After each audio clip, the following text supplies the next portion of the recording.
Hello everyone, and welcome. Before we begin our journey into the land of shadow, I want to ask you, where are you listening from right now? Are you tucked into bed, wrapped in blankets as the world grows quiet around you? Perhaps you're watching the stars from a window, or maybe you're simply seeking respite from the day's chaos. Whatever brings you here, I'm grateful you've chosen to spend this time exploring the deepest, most hidden lore of Elden Ring with me.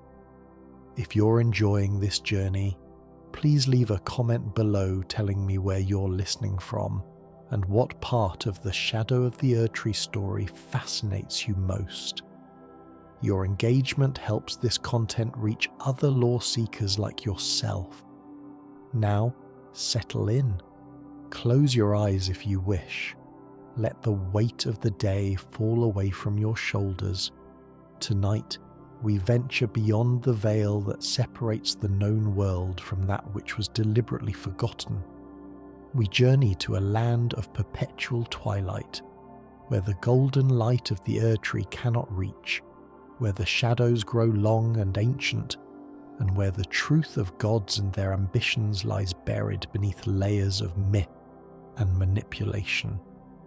The shadow of the Erdtree expansion takes us to a realm that exists parallel to the lands between, yet remains fundamentally separate from it. A place torn from the world itself by divine hands, concealed by cosmic conspiracy, hidden so thoroughly that even the most learned scholars of the Golden Order never suspected its existence. This is the land of shadow, and within its boundaries we will discover truths that recontextualize everything we thought we knew about Queen Marika the Eternal, her children, and the very nature of godhood itself.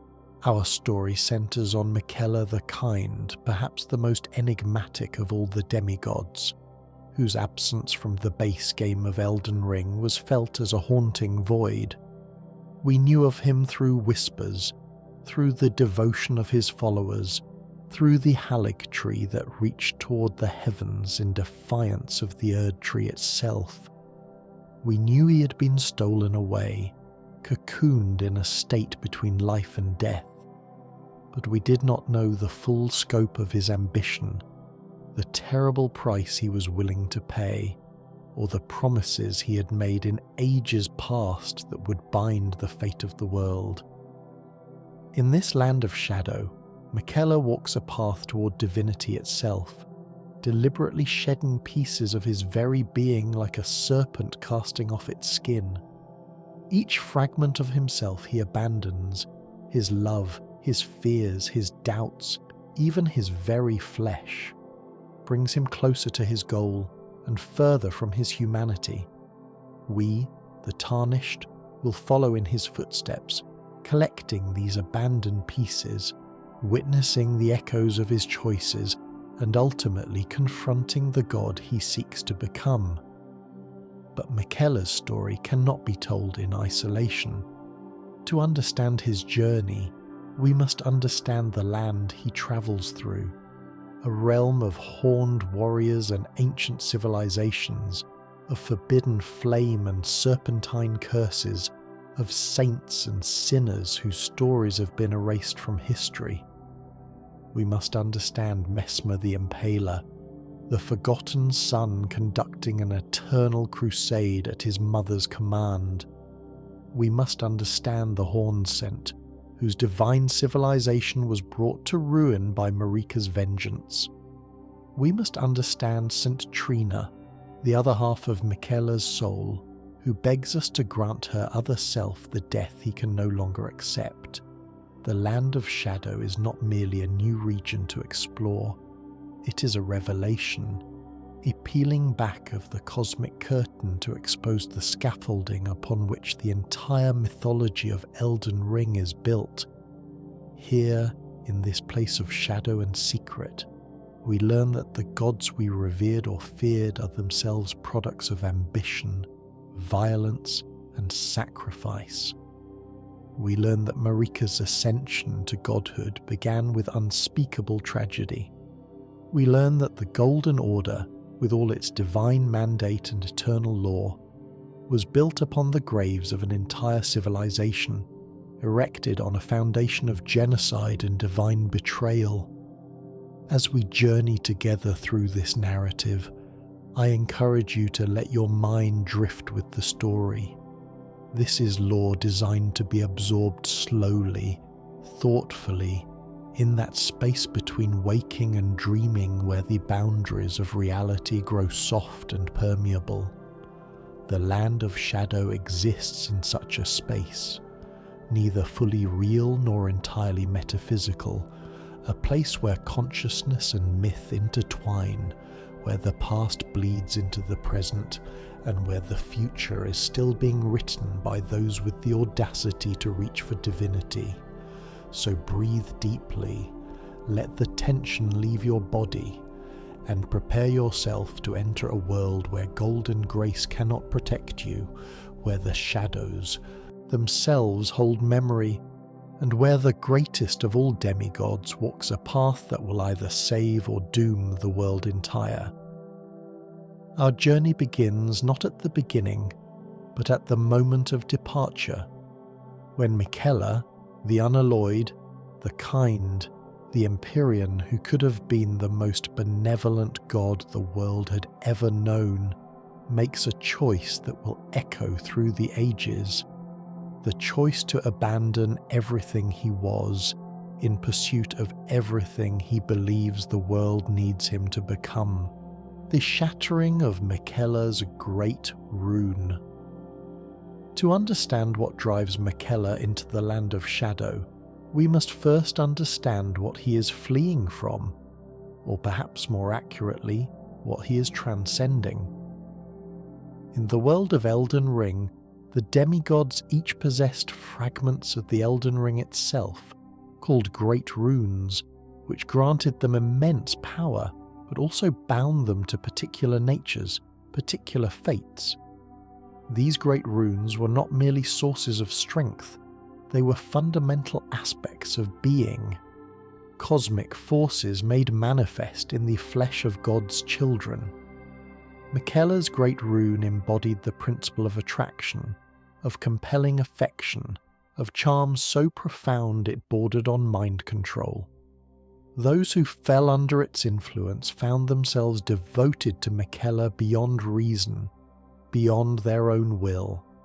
The Haligtree Knights, the servants of the Haligtree, even mighty warriors and scholars, all became enthralled by Miquella's presence, seeing in him not just a lord to serve, but a cause worth any sacrifice.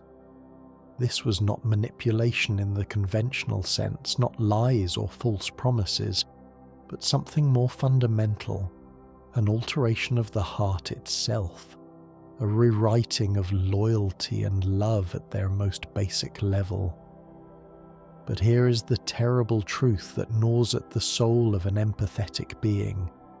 How can you ever know if the love directed toward you is genuine, or merely the product of your own nature compelling it into existence? How can you trust the devotion of your followers when your very essence makes such devotion inevitable? For someone like Miquella, who genuinely seemed to desire a world of compassion, of gentle order, of kindness, this question becomes an unbearable weight. More than this, Miquella recognized that his great rune, like all the great runes, was a chain. It bound him to a particular identity, a particular way of being. It made him the eternally young, the forever kind, the unchanging child god whose nature was fixed and immutable. But Miquella's ambition reached beyond the limitations of his birth.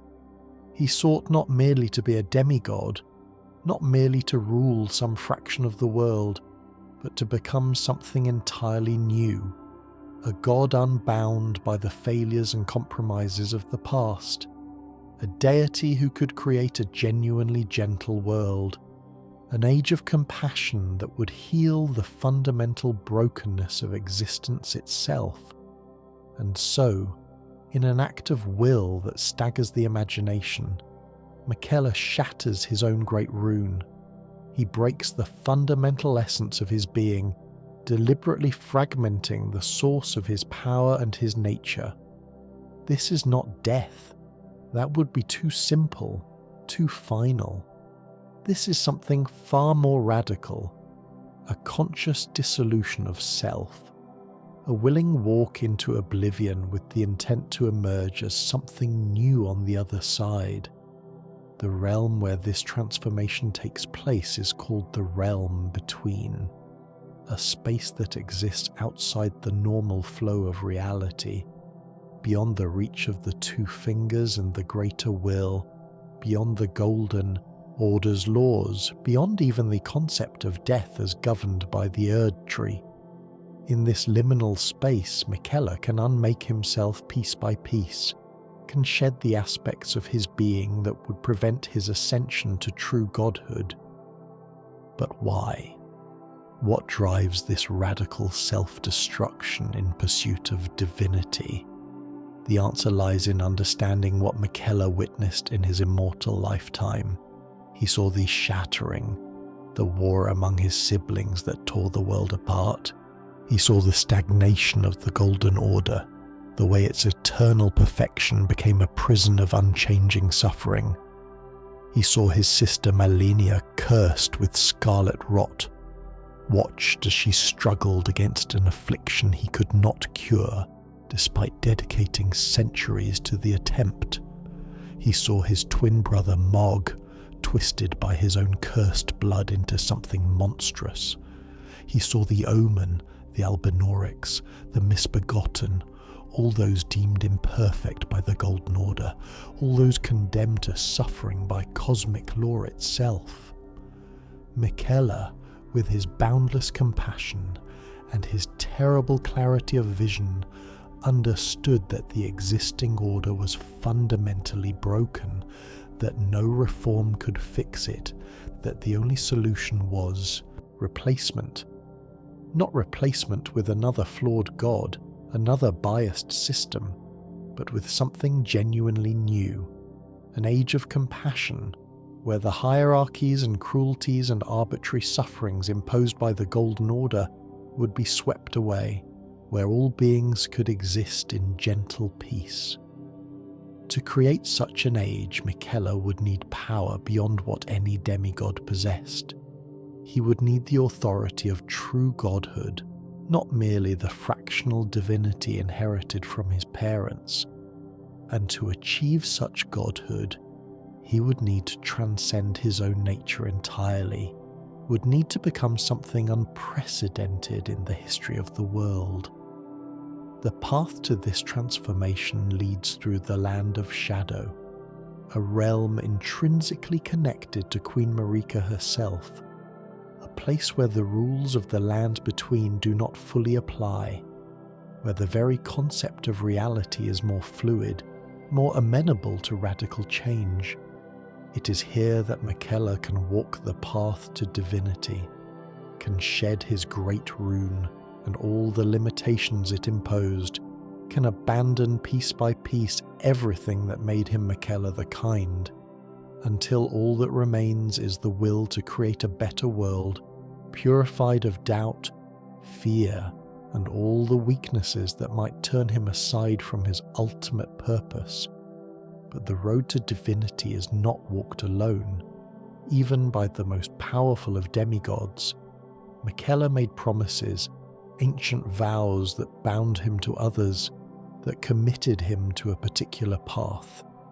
Chief among these was a promise made to Radahn, the mighty general demigod known for his conquest of the stars themselves. In some distant past, before the shattering, before this world fell into chaos, Miquella and Radahn formed a pact. The exact words of this vow are lost to time, but its essence remains clear. Radahn would serve as Miquella's consort, would stand beside him as he ascended to godhood, would be the strength to his compassion, the warrior to his priest king. This promise explains so much that was mysterious in the base game of Elden Ring. It explains why Malenia, Miquella's devoted sister and blade, travelled to Caelid to face Radahn in battle. It was not random conflict, not mere territorial dispute.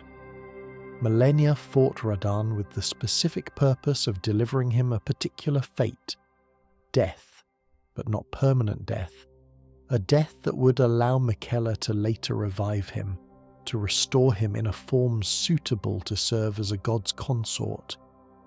The battle between Malenia and Radahn ended in catastrophic stalemate. Malenia, driven to desperation, unleashed the scarlet rot within her very being, blooming into the goddess of rot itself, transforming Caelid into a rotting hellscape. Radahn, infected by the rot, did not die but instead fell into a state of mindless degradation, his consciousness eroded by the curse, his body kept alive only by his legendary strength and the devoted efforts of his retainers. Neither victory nor defeat, simply mutual destruction and an end unachieved. But for Miquella's plan, this was perhaps not failure but merely delay. Radahn's soul, even in his rotted state, remained intact enough for the purposes of the promise, and when Miquella shattered his great rune and entered the land of shadow, he brought with him the means to fulfill his ancient vow, to resurrect Radahn, not as the rot-addled demigod we defeated in Caelid, but as the promised consort, the lord at his side, the foundation upon which a new age would be built. The shattering of Miquella's great rune sends ripples through reality itself. Each fragment that breaks away becomes a physical thing, a piece of crystallized divinity that falls into the land of shadow. These fragments, representing his love, his fear, his doubt, his very flesh, scatter across the realm, marking the path of his journey toward the gate of divinity. They are breadcrumbs for us to follow, signposts of transformation, relics of the self he is deliberately destroying in pursuit of his cosmic ambition. And so the stage is set. Miquella walks ahead of us, growing ever more divine and ever less human with each step. Behind him, the Tarnished pursues, guided by duty or curiosity, or the simple inevitability of following where fate leads. Around them both, the land of shadow waits, pregnant with secrets, heavy with the weight of hidden history, ready to reveal truths that will shake the foundations of everything we thought we understood about gods, about grace, about the very nature of the world itself. The land of shadow, geography and origins. The land of shadow exists in a state of perpetual twilight, a realm where the golden radiance of the Erdtree cannot penetrate, where the grace that guides tarnished warriors grows dim and uncertain. This is not a metaphorical darkness, but a literal physical condition of the realm, a land defined by absence, by what it lacks, by the withdrawal of light that elsewhere seems infinite and all-encompassing. To understand how such a place came to exist, we must journey back to the ancient past, to a time when Queen Marika the Eternal was not yet queen, not yet eternal, when she was something else entirely, something smaller, more vulnerable, but perhaps more human than the cold goddess she would become. The land of shadow was not always separate from the lands between. Once, it was part of the world, connected and continuous with the rest of reality. But Marika, in her ascension to godhood, in the establishment of the Golden Order, made a choice that would literally reshape reality. She tore this land away. She used the power of the Elden Ring itself, or perhaps the power granted by the greater will, to excise this entire realm from the world. to conceal it behind a cosmic veil, to hide it so thoroughly that it would exist only as the faintest rumour, a shadow cast by something no longer there. The mechanism of this concealment was the Scadutree, a vast shadow tree that mirrors the Erdtree itself, that stands at the centre of the land of shadow, as the Erdtree stands at the centre of the lands between. But where the Erdtree radiates golden light, the Scadutree emanates shadow, creating a realm of muted colours, of dim light, of endless gloaming. Why would Marika perform such a radical act? The answer lies in what the land of shadow contains, the memories, the people, the truths that Marika wished to erase from history. This land holds the evidence of her origins, the story of what she was before divinity, and most damningly, the consequences of her most terrible act of vengeance. By separating this realm from the world, by hiding it in shadow, Marika could craft a carefully curated history for herself and her Golden Order, could present herself as having always been divine, always been eternal, with no embarrassing mortal origins or inconvenient genocides to explain away. The geography of the Land of Shadow is both hauntingly beautiful and profoundly melancholic.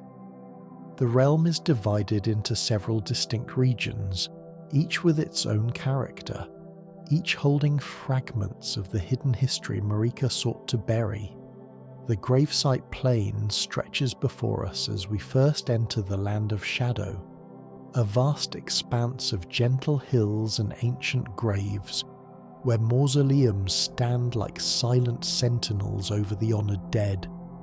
The grass here grows in muted greens, the sky perpetually caught between day and night, as though the sun is forever on the verge of rising or setting, but can never quite complete the transition. This is a place of memory and mourning, where the dead of ages past rest in soil that remembers when it was still part of the living world. The crosses that mark graves are not the golden symbols of the Erdtree, but older markers from a time before the Golden Order, before Marika's ascension. Here we encounter our first Miquella's crosses, golden markers where fragments of Miquella's being have fallen and taken root. At each cross, we can commune with the residue of his presence, can hear echoes of his thoughts and feelings as he deliberately shed pieces of himself. The first cross speaks of his love, of his deep affection for the world and all beings within it. This love, so central to his identity, so fundamental to his vision of a gentle age, is the first thing he abandons. For love, Miquella seems to have concluded, can be a weakness, can cloud judgment, can cause hesitation at the crucial moment. To become a god of compassion, he must paradoxically abandon the personal love that made him compassionate. Beyond the gravesite plain lies the cerulean coast, where the Land of Shadow meets an ocean that stretches into infinity, its waters still and dark as deep space. Ancient ruins dot the shoreline, remnants of civilizations that existed before Marika, before the Golden Order, perhaps even before the concept of grace itself. These structures are not built in the architectural style of the lands between. Their angles are different, their proportions strange, their decorations depicting beings and symbols that match no known iconography. This coast represents the edge of the known, the boundary between the world that was and the world that is, a reminder that the history we think we know is only the most recent chapter in a much longer story. Moving inland, we ascend into the Scadu Altus, a region of elevated plateaus and ancient forests, where the Scadutree's influence is most strongly felt.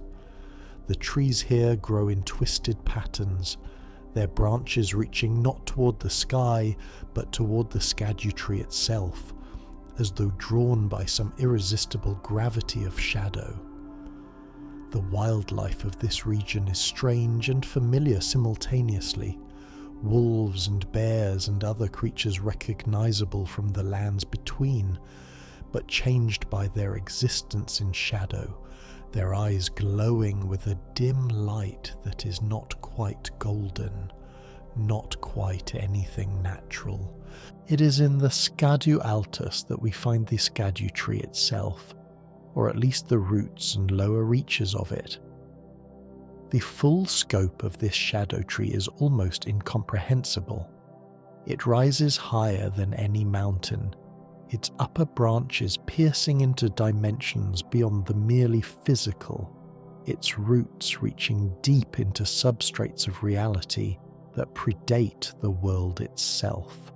Around its base, fragments of the tree have fallen and crystallized into what are called Scadutree fragments, physical pieces of shadow made solid, which possess the strange property of strengthening those who exist in the land of shadow, of making them more real here, more able to resist the erosion of identity that prolonged exposure to this realm inevitably causes. The collection of Scadutree fragments becomes essential to our journey, for the land of shadow does not welcome outsiders. The longer one remains here without proper attunement, the more one's sense of self begins to blur, the more difficult it becomes to maintain the boundary between oneself and the encompassing shadow. The Scadutree fragments counteract this effect, anchoring identity, reinforcing the boundary of the self. They are in essence survival equipment for a realm that would prefer to dissolve us into formless shadow. High above the Scadu Altus, accessible only by treacherous paths and ancient elevators, lies the Abyssal Woods, a region of such dense shadow that even the Scadutree's dim light barely penetrates. Here, the very darkness seems alive, seems hostile, as though conscious of intruders and resentful of their presence. The creatures that dwell in the Abyssal Woods are twisted and strange, inhabitants adapted to lightlessness, to a world where vision is useless and other senses must guide. This is a place of profound wrongness, where the normal rules of reality fray at the edges, where madness whispers from the darkness, where those who venture too deep often do not return, or return so changed as to be unrecognizable. And then there is the region that looms over all others, both geographically and symbolically, Enir-Ilim, the divine realm, the city of light that paradoxically exists at the heart of the land of shadow. Enir-Ilim floats above the world, or perhaps exists partially phased into another dimension, accessible only by a specific path, only at a specific time, only by those who have walked the full journey of Miquella's transformation.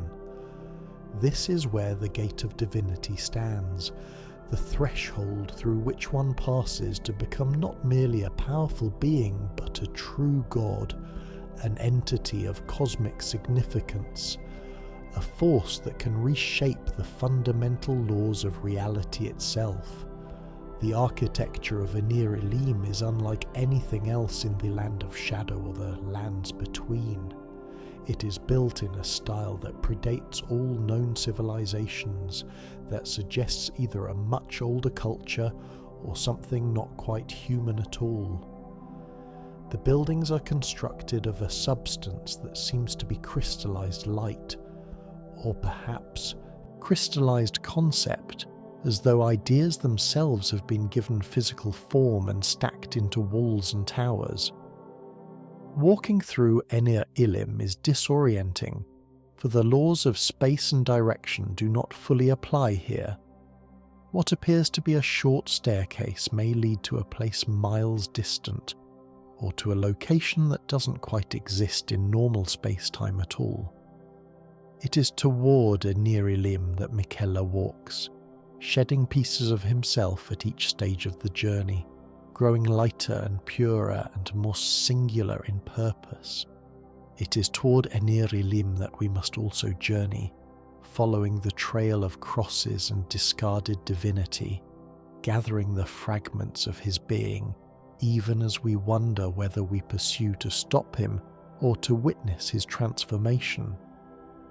But the Land of Shadow is not merely a stage for Miquella's ascension. It is home to its own peoples, its own histories, its own conflicts that long predate his arrival. Chief among these are the Hornsent, a civilization of warriors and mystics who once communed directly with the divine, who built the spiraling towers and performed the sacred rituals that could bridge the gap between mortal and god. And presiding over much of this realm, enforcing a terrible order through flame and violence, is Messmer the Impaler, the forgotten son of Marika, conducting his eternal crusade in the shadows of history.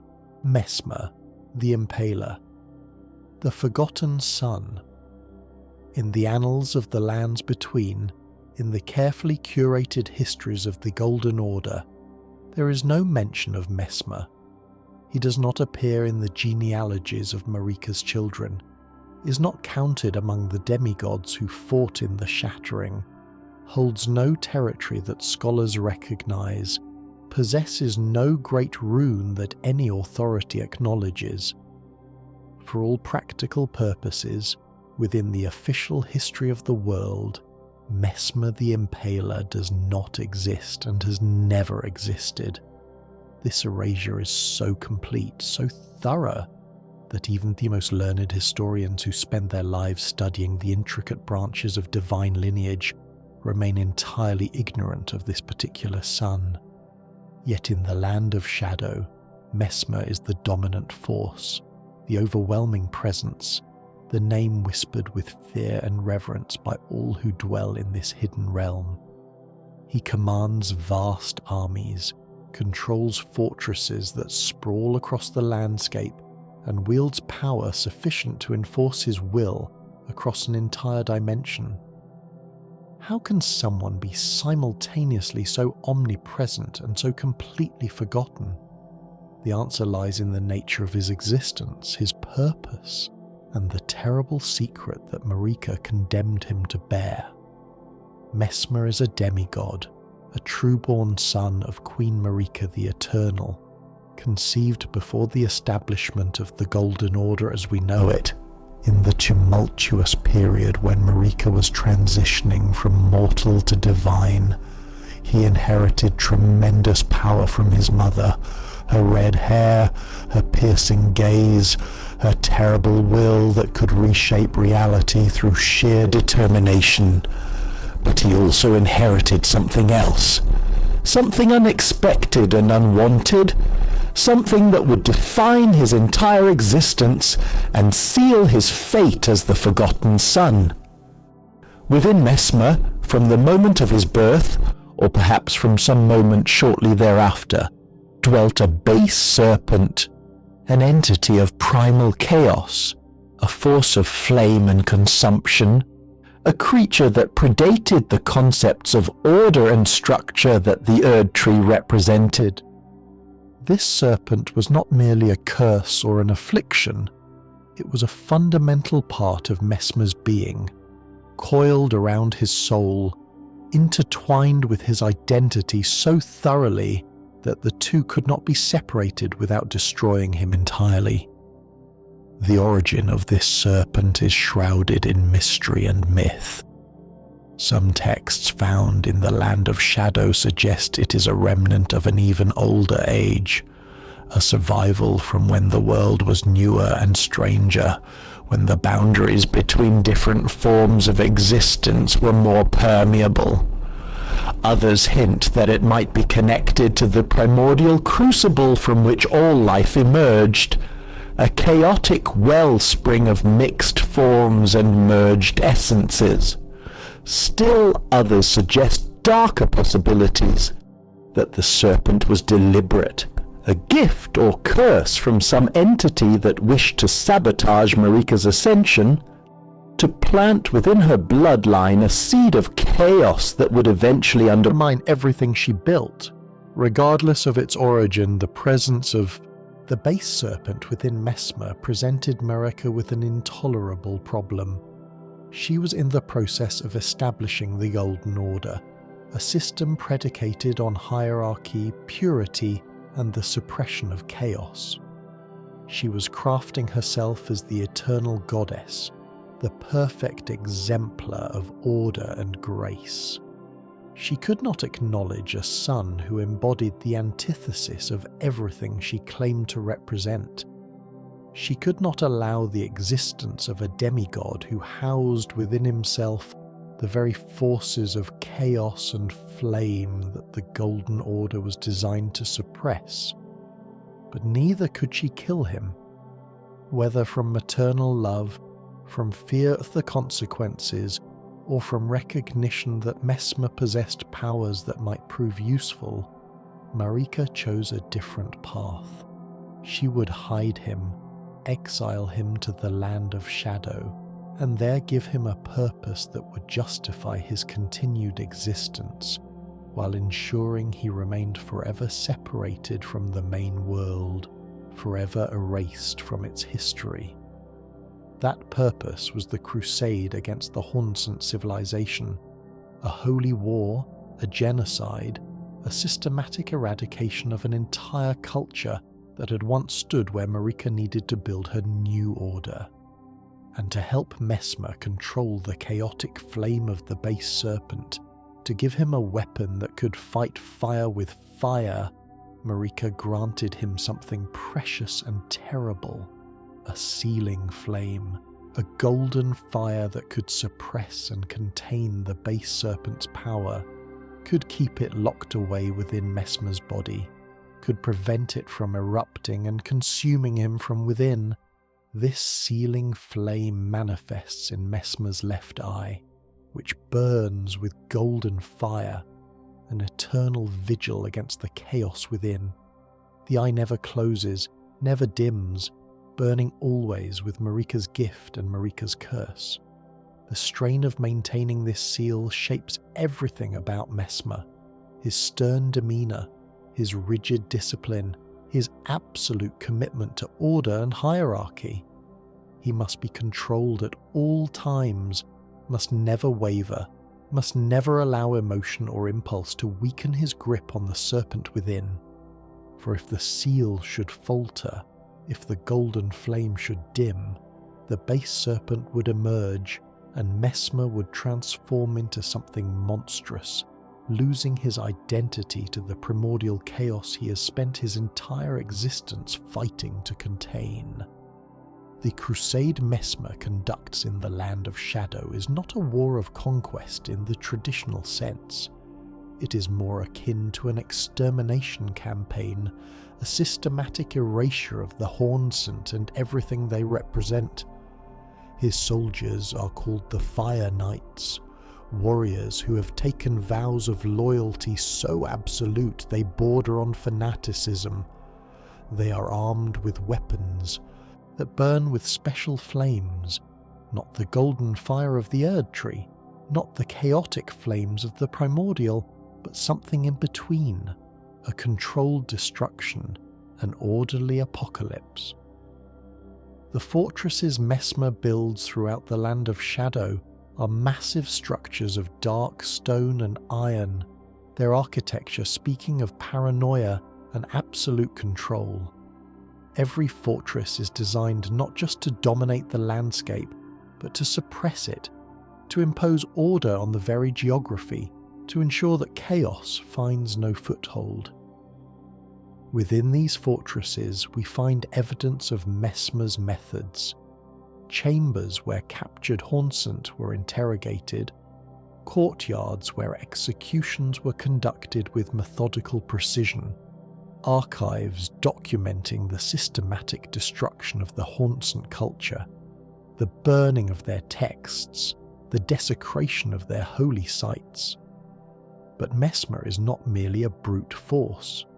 The texts we discover, the few writings attributed to him directly, reveal a figure of considerable intelligence and surprising melancholy. He understands the horror of what he is doing. He knows that the crusade is genocide, that he is erasing an entire people from existence, that history will judge him a monster. Except that history will not judge him at all, because history will never know he existed. He has been condemned to commit atrocities in silence, to bear the weight of his actions without even the dubious consolation of infamy. In one particularly poignant text found in the Shadowkeep Messmer's primary fortress, we find what might be interpreted as a prayer or meditation. Mother, wouldst thou truly lordship sanction in one so cursed as I? It is a question that reveals profound doubt, a plea for reassurance that never comes, a request for validation from a mother who has already given her answer by exiling him to this shadow realm and never returning, never visiting, never sending word of comfort or approval. Yet despite this doubt, despite the melancholy that seems to permeate his existence, Messmer never wavers in his duty. He continues the crusade, continues the systematic destruction of the Hornsent, continues to enforce order in the land of shadow. Whether this persistence stems from loyalty, from hope that completing his mission will earn him restoration to the world and acknowledgement by his mother, or from simple lack of alternative purpose, we cannot say. Perhaps it is all three, intertwined so thoroughly that Messmer himself could not separate them. The Shadowkeep where Messmer resides is a monument to controlled power and suppressed chaos. Its architecture speaks of contradictions, beauty and brutality, refinement and ruthlessness, golden light and dark shadow. The throne room where we finally confront Messmer is illuminated by 1,000 flames, each burning with the same golden light that seals the serpent within him. He sits upon a throne of black iron, his posture rigid and formal, his gaze fixed and unyielding. Around him, the air shimmers with heat, with barely contained energy, with the constant tension of something vast and terrible held in check by will alone. When battle comes, as it inevitably must, for the Tarnished's path and Messmer's crusade cannot coexist, we witness the full tragedy of his existence. In the first phase of combat, Messmer fights with perfect discipline, with controlled power, using techniques refined over centuries of warfare. His spear moves with surgical precision, his flames burn with calculated intensity, every action measured and deliberate. This is Messmer as his mother intended him to be, a weapon of absolute order, chaos bound and directed toward her purposes. But damage him sufficiently, press him hard enough, and something shifts. The seal begins to fail. The golden flame in his eye flickers and dims, and Messmer, with full awareness of what he is doing, with complete understanding of the price, makes a choice that defines him more than any of his mother's commands. He plucks out his own eye, tears free the sealing flame, and deliberately allows the base serpent within him to emerge. The transformation is horrific and magnificent.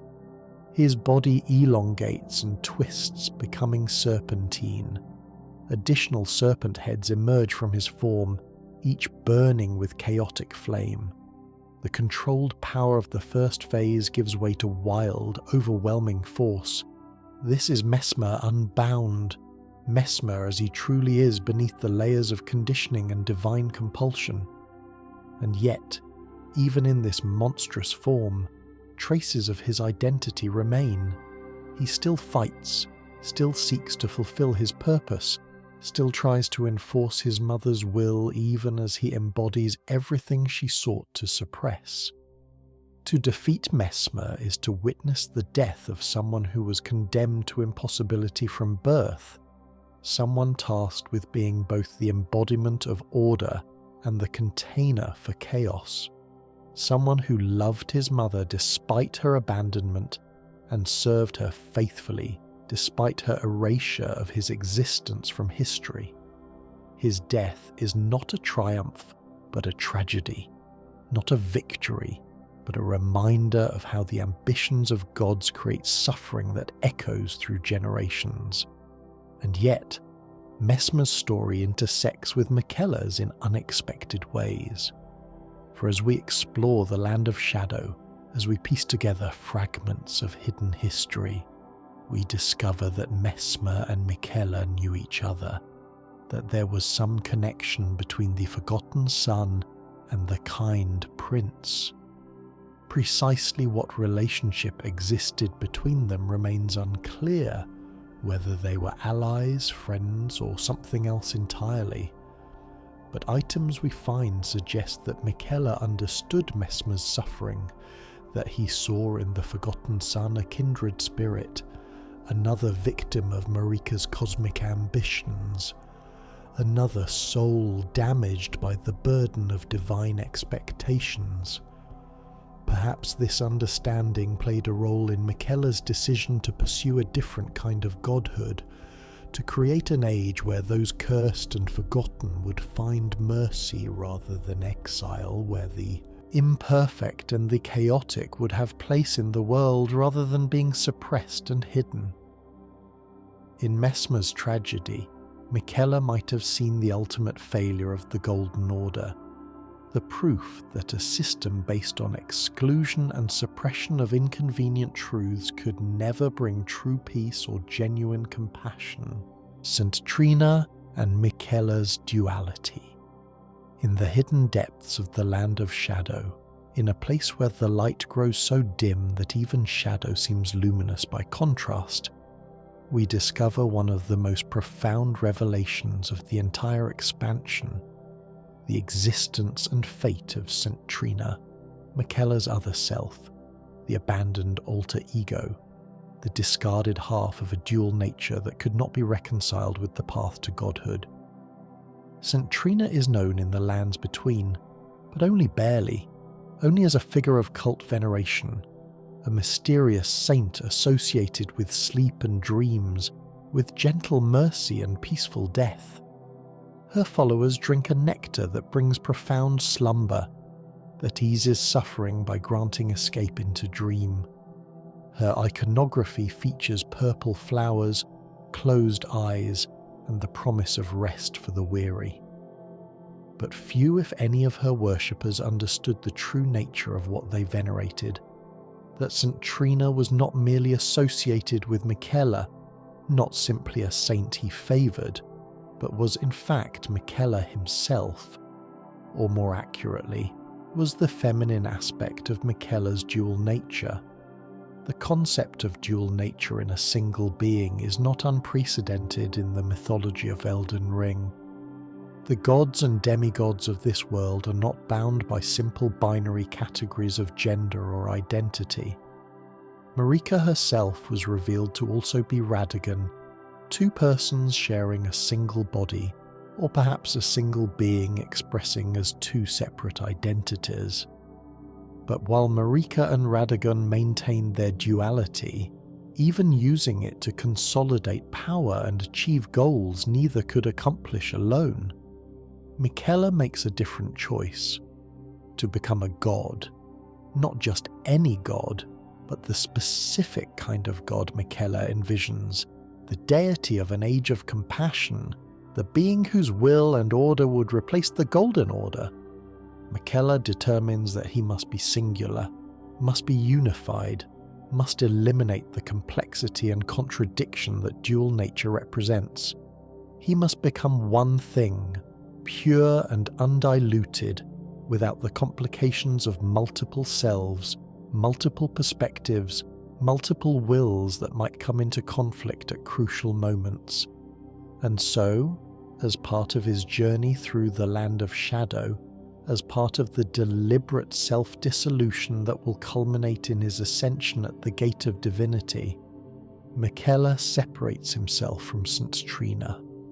He casts her aside like a worn garment, abandons her like unnecessary baggage, leaves her to dissolve slowly in the depths of the land of shadow. This abandonment is not casual or accidental.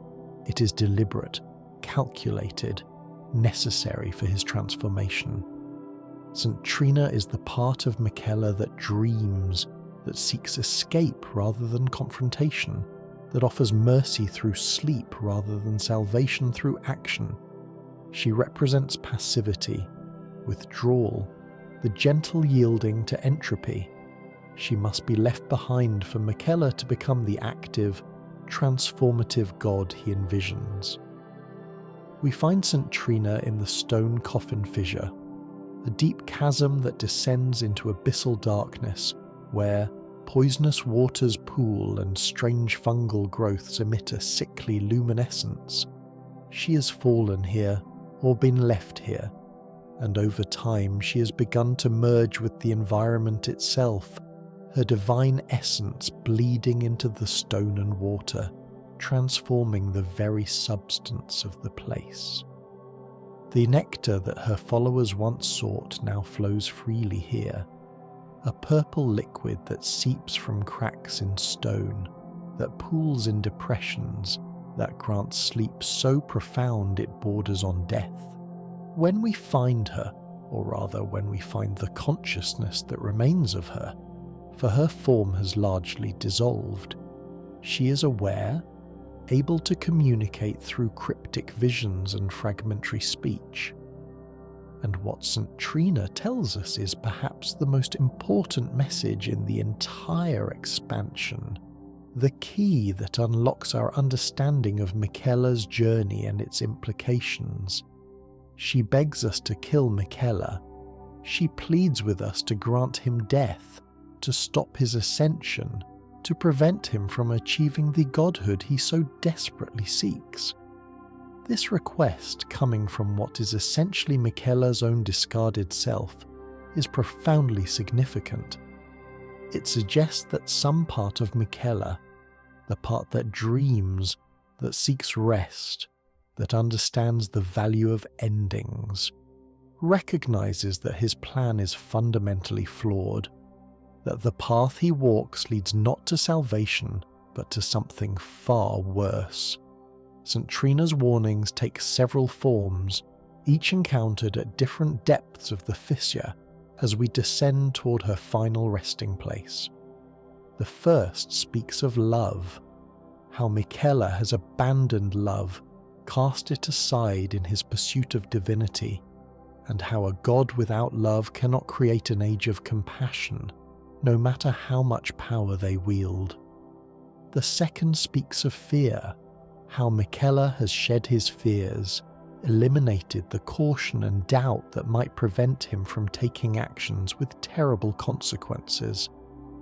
The third speaks of self, how Miquella has sacrificed so much of what made him himself that what remains is not Miquella at all, but something else wearing his purpose like a mask.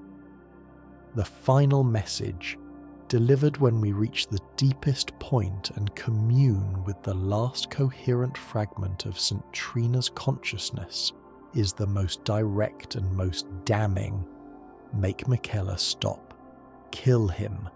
Grant him the death that will be his deliverance.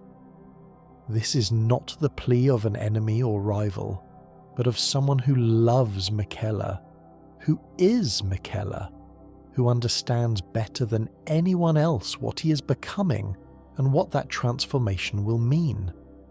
The tragedy of St. Trina is multi-layered. She is the part of Miquella that could have questioned his path, that could have provided balance and perspective, that could have reminded him of the value of gentleness not as an end to achieve but as a way of being. By abandoning her, Miquella has eliminated the very aspect of himself that made his vision of compassion genuine rather than imposed. He has become like a surgeon who removes his own capacity for pain in order to operate without hesitation. Technically more effective, but fundamentally compromised in his ability to understand what he is doing to his patients. Moreover, St. Trina represents the road not taken, the alternative path Miquella could have walked. Instead of seeking to become a god who imposes compassion through divine authority, he could have remained a demigod who lived compassion through his choices and actions. Instead of trying to fix the world through cosmic power, he could have offered comfort and mercy to those suffering within it. St. Trina's domain of sleep and dreams is not about changing reality, but about providing refuge from it, giving the weary a place to rest, offering peace not through transformation, but through acceptance. The nectar of St. Trina, which we can collect from the fissure, has properties that reflect this philosophy. Those who drink it fall into deep sleep, but within that sleep they experience dreams of profound peace, visions of contentment, feelings of resolution and comfort that persist even after waking. It does not change the circumstances of their lives, does not solve their problems or eliminate their suffering, but it gives them the strength to endure, the hope that comes from having experienced, if only in dream, what peace feels like. This stands in stark contrast to Miquella's plan, which involves literally rewriting the rules of reality, imposing a new cosmic order, compelling an age of compassion into existence through divine authority backed by overwhelming power. St. Trina's way is small, personal, humble, offering comfort to individuals one at a time, without promises of salvation or transformation. Miquella's way is vast, cosmic, ambitious, remaking the world itself, whether the world wishes it or not. The encounter with St. Trina fundamentally changes the context of our pursuit of Miquella. Up until this point, we might have been uncertain about our role. Are we chasing Miquella to stop him, to join him, to witness his transformation, or simply because that is what Tarnished do, following wherever fate and story lead? But St. Trina's plea gives us clarity of purpose. We are not pursuing Miquella to serve him or to enable his ascension. We are pursuing him to grant him the mercy of death, to stop him from becoming a god who has sacrificed everything that made his dream of compassion meaningful. This revelation reframes every Miquella's cross we've encountered, every fragment of his being we've collected. We thought we were following breadcrumbs, tracking his journey, perhaps even helping him by gathering the pieces he left behind. But now we understand that each discarded fragment represents a loss, a diminishment, a step away from humanity, and towards something that wears divinity like armor but has no heart beneath it. Before we leave the stone coffin fissure, before we ascend from the depths where St. Trina dissolves into nectar and stone, we should pause and consider what we've learned here. This place, so deep beneath the land of shadow that even shadow cannot fully reach it, holds perhaps the truest wisdom we will encounter in our entire journey.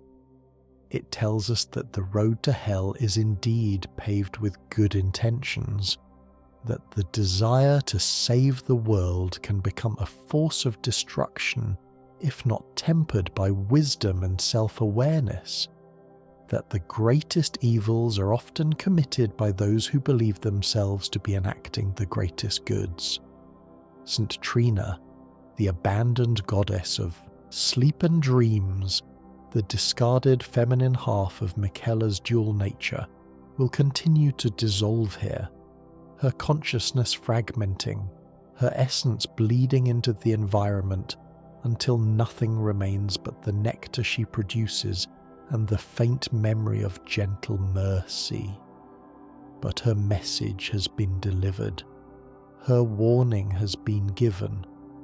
What we do with that knowledge is now up to us, the Hornsent and ancient sins, to understand the land of shadow fully, to grasp why Marika chose to conceal this entire realm from history.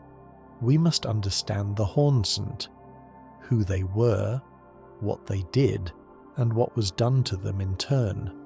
For the Hornsent civilization represents both the foundation upon which Marika's godhood was built, and the crime she committed in achieving that ascension, the original sin that stains the Golden Order from its very inception. The Hornsent were an ancient people, contemporary with or perhaps even preceding the earliest era of what would become the lands between. They were characterized by the horns that grew from their bodies, not crude protrusions but elegant spirals that emerged from various parts of their anatomy, sometimes from heads, sometimes from shoulders or backs, each pattern unique to the individual. These horns were not deformities or curses but signs of divine favour, markers of connection to the cosmic forces that the Hornsent worshipped and sought to embody. The Hornsent civilization was deeply spiritual, but in a manner fundamentally different from the Golden Order that would later arise.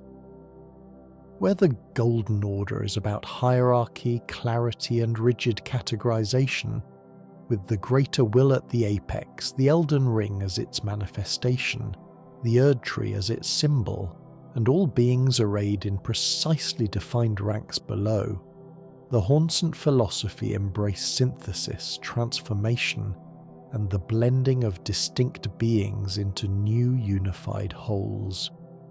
They sought to achieve divinity not through worship of an external god, but through a process of becoming divine themselves, through transformation and transcendence. Central to their spiritual practice was the concept of the divine gate, also called the gate of divinity, a mystical threshold through which a being could pass to achieve true godhood. The Hornsent believed that this gate could only be opened, or perhaps only be safely traversed, by a being of sufficient spiritual purity and power, qualities that could be cultivated through their sacred rituals, through the accumulation of spiritual essence, through the process they called the melding. The melding was the Hornsent's most sacred and most terrible practice. It involved the combining of multiple living beings into a single unified entity, the literal fusion of bodies and souls to create something greater than the sum of its parts. The mechanism of this fusion was the jar, specifically the large ceremonial jars that appear throughout the Land of Shadow, and which we also encountered in the lands between without understanding their true significance. Living subjects would be placed into these jars along with sacred substances and catalysts, through processes that combined ritual, alchemy, and something approaching crude surgery. The beings within the jar would be merged, their flesh combining, their essences blending, until what emerged was not multiple individuals but a single being containing the strength, knowledge, and spiritual essence of all those who had been melded together. The process was agonizing both physically and spiritually, a dissolution of identity and form that few could survive with their consciousness intact. But those who did survive, who successfully completed the melding, were transformed into something greater.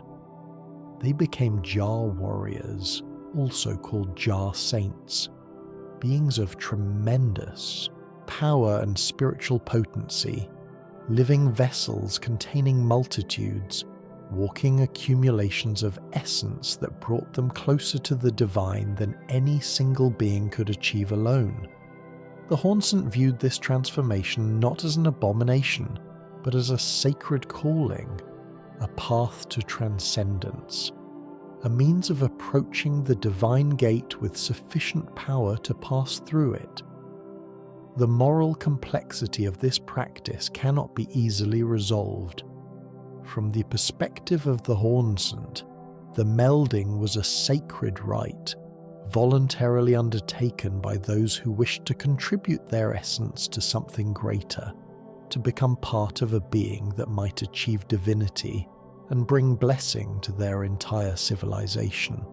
But the evidence scattered throughout the land of shadow suggests that not all who entered the jars did so willingly, that as the Hornsent's desperation to open the divine gate increased, they became less discriminating about whose bodies and souls they melded, that they began to take subjects by force, capturing travelers and members of other tribes, stuffing them into jars to be processed into components of their divine ambitions. Among those captured and subjected to the melding were members of the shaman tribe, a small, gentle people with particular spiritual qualities that made them valuable for the melding process. The shamans possessed a natural ability to commune with spiritual forces, to perceive and interact with levels of reality beyond the purely physical. These qualities made their essence especially potent when melded with others, made them valuable ingredients in the Hornsent's alchemical approach to divinity. The shamans were peaceful, unable or unwilling to effectively resist the Hornsent's taking of their people. One by one, members of the shaman tribe were captured, brought to the Hornsent's jar facilities, and subjected to the melding. Their screams echoed through the jars as their bodies were dissolved and reformed, their identities lost in the fusion with others, their individual selves sacrificed to the Hornsent's cosmic ambitions. In a small village hidden deep in the land of shadow, accessible only by treacherous paths and carefully concealed entrances, we find the remains of the shaman settlement. It is a place of profound melancholy, a village of the dead where no life remains, where the simple dwellings sit empty and silent, where offerings left at small shrines have long since rotted away. The architecture is humble, built for people who lived in harmony with the land rather than seeking to dominate it. There are no fortifications, no weapons, no signs that these people ever contemplated violence as a solution to any problem. And in the center of the village, at a location clearly meant to be sacred, we find a single grave, more carefully tended than the others, marked with symbols that suggest someone important rests here. The item description associated with this place tells us that here lies the grave of Marika's mother, or perhaps her grandmother. The texts are unclear about the precise relationship, but what is certain is that this was where Marika came from, that she was one of these gentle shamans, that her origins are rooted in this place of simple peace that was violated and destroyed by the Hornsent's ambitions. Imagine the young Marika, a child of the shamans, witnessing as the Hornsent raiders came again and again, taking her people, her friends, her family members, carrying them away to be stuffed into jars and melded into monstrous saints. Imagine her hiding while those she loved were seized. Imagine her surviving while so many others did not. Imagine the rage and grief and helpless fury that must have burned within her. And then imagine that somehow, through circumstances we can only speculate about, This traumatized survivor of near genocide found a path to power, found a means to ascend, found a way to become not merely a survivor, but a goddess with the might to reshape reality itself. What would such a being do with godhood? What would be her first act of divine authority? The answer is written in ash and blood across the land of shadow. She would visit upon the Hornsent a retribution so total, so merciless, so absolutely devastating that it would erase their entire civilization from existence, would reduce their mighty towers to rubble, would break their spiraling architecture and shatter their sacred jars and kill not just the warriors and the ritual practitioners, but everyone, every man, woman and child who bore the spiral horns that marked them as Hornsent. This is the mission Marika gave to Messmer, the eternal crusade he has been conducting in the land of shadow. This is why he impales the bodies of the Hornsent on massive spikes arrayed across the landscape, creating forests of the dead, monuments to vengeance. This is why his fire knights burn the Hornsent's sacred texts, demolish their temples, and salt the earth where their gardens grew. Marika is not simply defeating an enemy or conquering a rival nation. She is committing genocide, deliberately and systematically annihilating an entire people in payment for what they did to her own. The moral complexity here is profound and troubling. On one hand, the Hornsent's practice of forcibly melding unwilling victims into jar saints is clearly monstrous, a violation of the most fundamental rights of bodily autonomy and individual identity. The suffering they inflicted on the shamans and other captured peoples cannot be excused or minimized. On the other hand, Marika's response goes far beyond justice or even proportional vengeance. She's killing people who had no personal involvement in the crimes against the shamans, children born generations after those events, individuals who might have disagreed with or opposed the forced melding practices. Moreover, we must ask whether the Hornsent civilization at its height was entirely evil, or whether, like most civilizations, it contained within it both great beauty and terrible cruelty, both profound wisdom and appalling atrocity. The ruins we explore show evidence of sophisticated architecture, advanced spiritual understanding, artistic achievement of considerable merit. The Hornsent were not simply monsters, but a complex civilization with its own philosophy, its own approach to the fundamental questions of existence and transcendence. By choosing to exterminate them completely, by hiding this entire realm in shadow and erasing the Hornsent from history, Marika ensures that only the most negative interpretation of their civilization survives. She denies them the possibility of reform, of evolution, of learning from their mistakes and developing a more ethical approach to their spiritual practices. She imposes a final judgment from which there can be no appeal, no nuance, no recognition of complexity. And yet, standing in that shaman village, looking at the grave of Marika's ancestor, knowing what the Hornsent did to these peaceful people, can we confidently say that Marika was wrong? If we had the power of a god, if we had witnessed the suffering of our people, if we had the means to ensure that such horrors could never happen again, would we show more mercy than she did? Would we be more just, more proportional, more forgiving? These questions have no comfortable answers, and that is precisely the point. The shadow of the Erdtree expansion does not present us with simple moral clarity, but with the messy, troubling reality that great evils often give birth to other great evils, that victims can become victimizers, that the cycle of violence and vengeance perpetuates itself across generations unless someone finds the wisdom and courage to break it.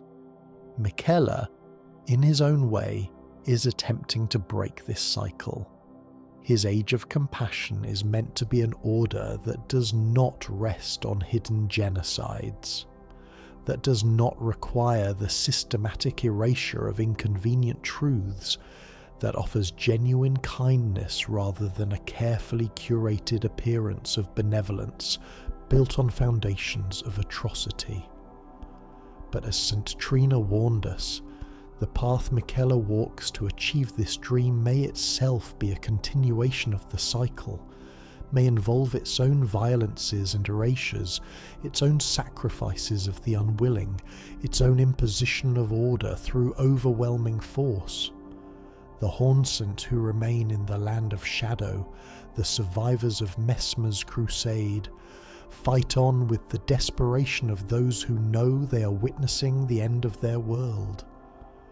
They are not necessarily noble or virtuous. Some are cruel, some are vengeful.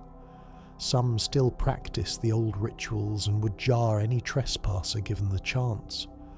But they are also not simply evil. They are people fighting for survival, for the preservation of their culture, for the right to exist in defiance of divine judgment. When we battle against Hornsent warriors, when we cut down their champions and dismantle their final strongholds, we are participating in Marika's genocide, becoming instruments of her vengeance whether we intend to or not. This is one of the most unsettling aspects of the shadow of the Erdtree experience. There is no option to ally with the Hornsent, no dialogue path that allows us to acknowledge the complexity of the situation, no choice to refuse participation in their eradication. We are on Marika's side by default, advancing her interests, completing the work her forgotten son began. Yet we should also recognize that the remaining Hornsent are not innocent victims in the moment we encounter them. They attack us on sight, they defend their territory with lethal force, they view us as invaders and enemies, which, from their perspective, we absolutely are. The game does not allow us the luxury of moral high ground, does not let us pretend that there are simple good guys and bad guys in this ancient conflict.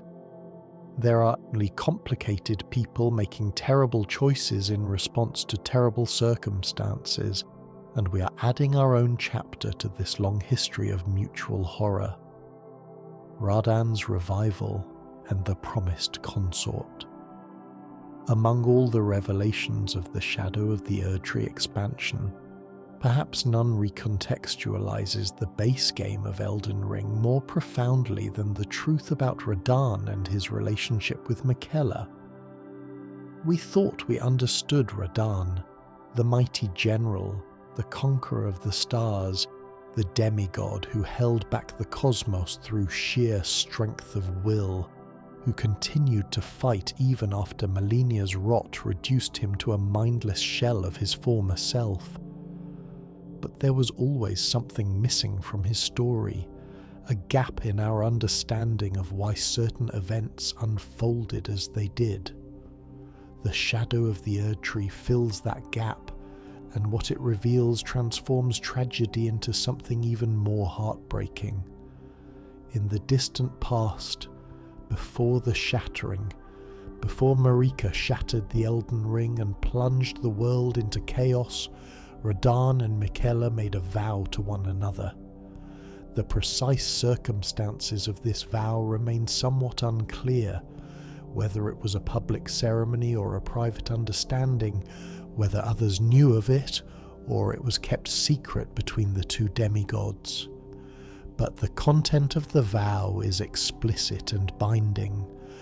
Radan would serve as Miquella's consort when Miquella achieved godhood, would stand at his side as he ushered in his age of compassion, would be the strength supporting the gentle order Miquella envisioned.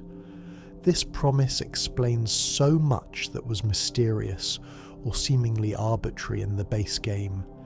It explains why Malenia, devoted utterly to her twin brother Miquella, travelled all the way to Caelid to challenge Radahn specifically. It was not random combat between ambitious demigods, not territorial dispute or personal rivalry. Malenia went to Caelid with a specific mission, to ensure that Radahn would be available to fulfill his vow to Miquella, to deliver him into a state where he could later be resurrected and restored in a form suitable to serve as a god's consort. The battle between Malenia and Radahn is legendary throughout the lands between, spoken of with awe and horror by anyone who witnessed it or heard reliable accounts. These were perhaps the two most powerful warriors among all the demigods, Malenia, the blade of Miquella, who had never known defeat, whose prosthetic limbs were crafted by her brother specifically to allow her to fight despite the rot that consumed her body, and Radahn, the general of the Red Mane, who had learned gravity magic specifically so he could continue to ride his beloved but undersized horse Leonard, who had conquered the very stars themselves and held them frozen through force of will alone. The battle raged across Caelid, transforming the landscape with its intensity. Radahn's attacks were devastating, massive strikes that cleaved through stone and steel. Malenia's blade moved with such speed and precision that she could strike dozens of times in the span of a heartbeat. Neither could gain decisive advantage. For all her skill, Malenia could not overcome Radahn's raw power and nearly limitless endurance. For all his strength, Radahn could not land a finishing blow on Malenia's impossibly agile form. And so, driven to desperation, knowing that she could not defeat Radahn through conventional means, but that her mission was too important to abandon, Malenia made a terrible choice. She unleashed the scarlet rot within her, allowed it to bloom forth from her body in a cataclysmic eruption, transforming temporarily into the goddess of rot herself, the entity she had fought her entire life to suppress, the curse she had struggled against since childhood, the affliction her brother had spent centuries trying to cure.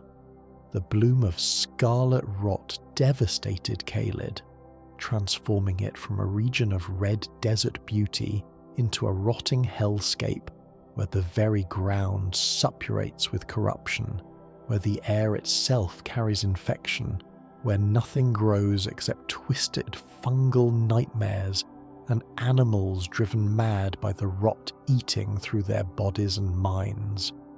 Radahn, caught in the epicenter of this bloom, was infected with scarlet rot so virulent, so overwhelming, that even his legendary constitution could not throw it off. But the rot did not kill him. Could not kill him, perhaps, because Miquella needed him alive for the eventual fulfillment of their vow. Instead, it reduced him to a mindless state, a degraded existence where the mighty general who once pondered philosophy between battles and wrote poetry in celebration of his horse was reduced to a bestial creature that could do nothing but wander the ruined battlefield, occasionally stopping to consume the corpses of the fallen, barely aware enough to recognize threats and attack them.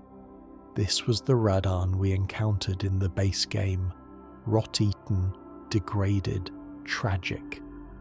His loyal retainers kept him confined to the battlefield of his last great fight, organizing the Radahn festival as a means to give him an honorable death, to end his suffering while celebrating his legacy.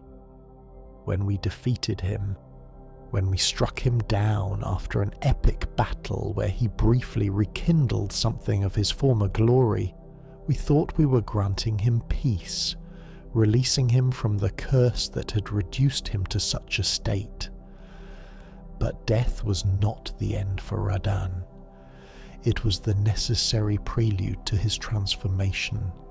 For Miquella's plan to work, Radahn needed to die so that his soul could be freed from his rot-eaten body, so that it could be preserved in a state suitable for what would come next.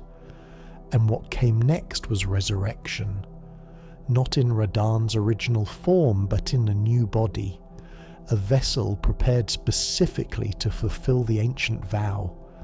The mechanism of this resurrection involves Mog, the Lord of Blood, another of Miquella's siblings, though one far less noble in his obsessions. Mog had kidnapped Miquella's cocoon, had brought it to his palace in the Mogwin dynasty deep underground, had been performing rituals meant to elevate Miquella to godhood with Mog himself as consort, a plan that never had any chance of success because Miquella had no intention of sharing his ascension with Mog, because Mog's obsession was one-sided, because the Mog we fought in the base game was, in a very real sense, a puppet dancing on strings he could not perceive. Miquella's charm, his power to compel affection, had worked on Mog without Mog ever realizing he was being manipulated. Mog thought his obsession was his own, thought his plan to become Miquella's consort was his own ambition, never understanding that Miquella had planted these thoughts, had cultivated this obsession, had guided Mog toward specific actions that would serve Miquella's actual plan, which had nothing to do with Mog and everything to do with creating the circumstances necessary to resurrect Radahn.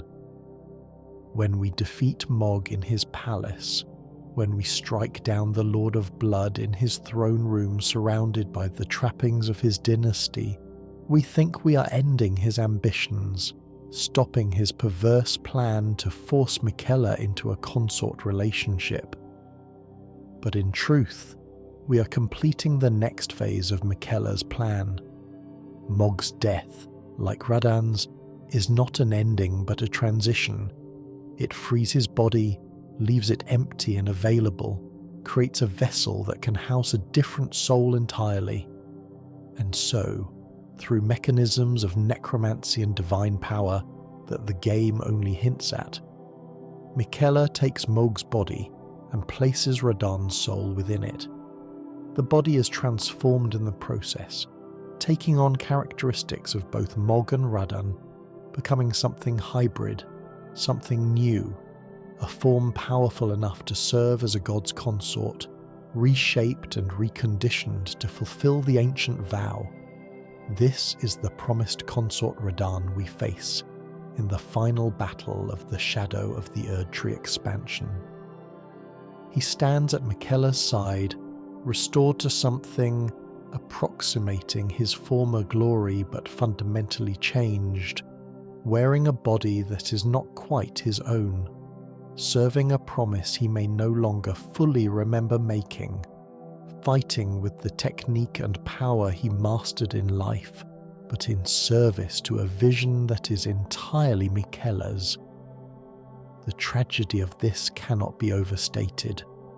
Radahn made a vow, yes, but he made it in a different age, when he was a different person, before the shattering, before the horror and degradation and suffering that followed. We cannot know if the Radahn who made that vow would have kept it after everything that transpired. We cannot know if he would have wanted to be resurrected to fulfill an ancient promise, or whether he would have preferred to remain dead, to rest in whatever afterlife awaits the demigods. Miquella has denied Radahn that choice, by resurrecting him, by placing his soul in a new body, by bringing him to Enir Ilim to serve as consort in the ascension to godhood. Miquella has transformed Radahn into an instrument, a tool, a component of his grand design. And this, perhaps more than any other single act, reveals the darkness that lies at the heart of Miquella's supposedly compassionate vision. For what is compassion without consent? What is kindness when it is imposed by overwhelming force? What is gentle order when it is built on the manipulation of souls, on the resurrection of the unwilling, on the binding of beings to ancient vows they may no longer wish to keep? Miquella believes he is creating an age of compassion, but the methods he uses are fundamentally incompatible with the values he claims to embody. When we face promised consort Radahn in the final battle, when we see him standing beside the newly ascended god Miquella, we are not fighting a villain, but a victim, someone who has been denied death, denied rest, denied the basic autonomy of choosing whether to fulfill an ancient promise or let it lapse with his passing. Radahn fights magnificently, bringing all his legendary skill to bear, wielding both his massive swords and Miquella's divine power in combinations that are nearly overwhelming. But there is something hollow in his eyes, something absent in his movements. He's going through the motions, fulfilling his purpose, but the vibrant personality, the mighty will that once held back the stars themselves seems diminished, reduced to mere function. The tarnished's journey through shadow, our own journey through the land of shadow, is not merely geographic but spiritual and philosophical. We enter this realm following Miquella's path, literally tracing his footsteps from cross to cross, collecting the fragments of his being that he has deliberately discarded. But as we progress, as we witness what has been done here, as we learn the hidden histories and confront the uncomfortable truths, our purpose evolves and deepens. The journey begins at the entry point to the land of shadow, accessed through Mog's palace after his defeat. The transition is disorienting. The golden light of the lands, between fades to twilight, the sense of the Erdtree's presence diminishes to something barely perceptible, and we find ourselves in a realm that operates according to slightly different rules. Our flasks heal less effectively here. Our attacks feel somewhat weaker, as though we have become less real, less solid, less anchored in existence. This is where the Scadutree fragments become essential. Each one we collect and offer at sites of grace strengthens our connection to the land of shadow, makes us more substantial here, more capable of affecting and being affected by this realm. It is a reversal of the normal mechanics of Elden Ring, where we grow stronger through leveling and equipment. Here, our base character level matters less than our attunement to this specific dimension, our accumulation of shadow essence, our gradual transformation into something that belongs here. The first Miquella's cross we encounter stands on the gravesite plain, a golden marker shining in the dim light. When we approach it, we receive a vision, a fragment of Miquella's consciousness preserved at the moment of his passage. He speaks of love, of how he has loved so deeply, of how that love has driven every action, every decision, every sacrifice.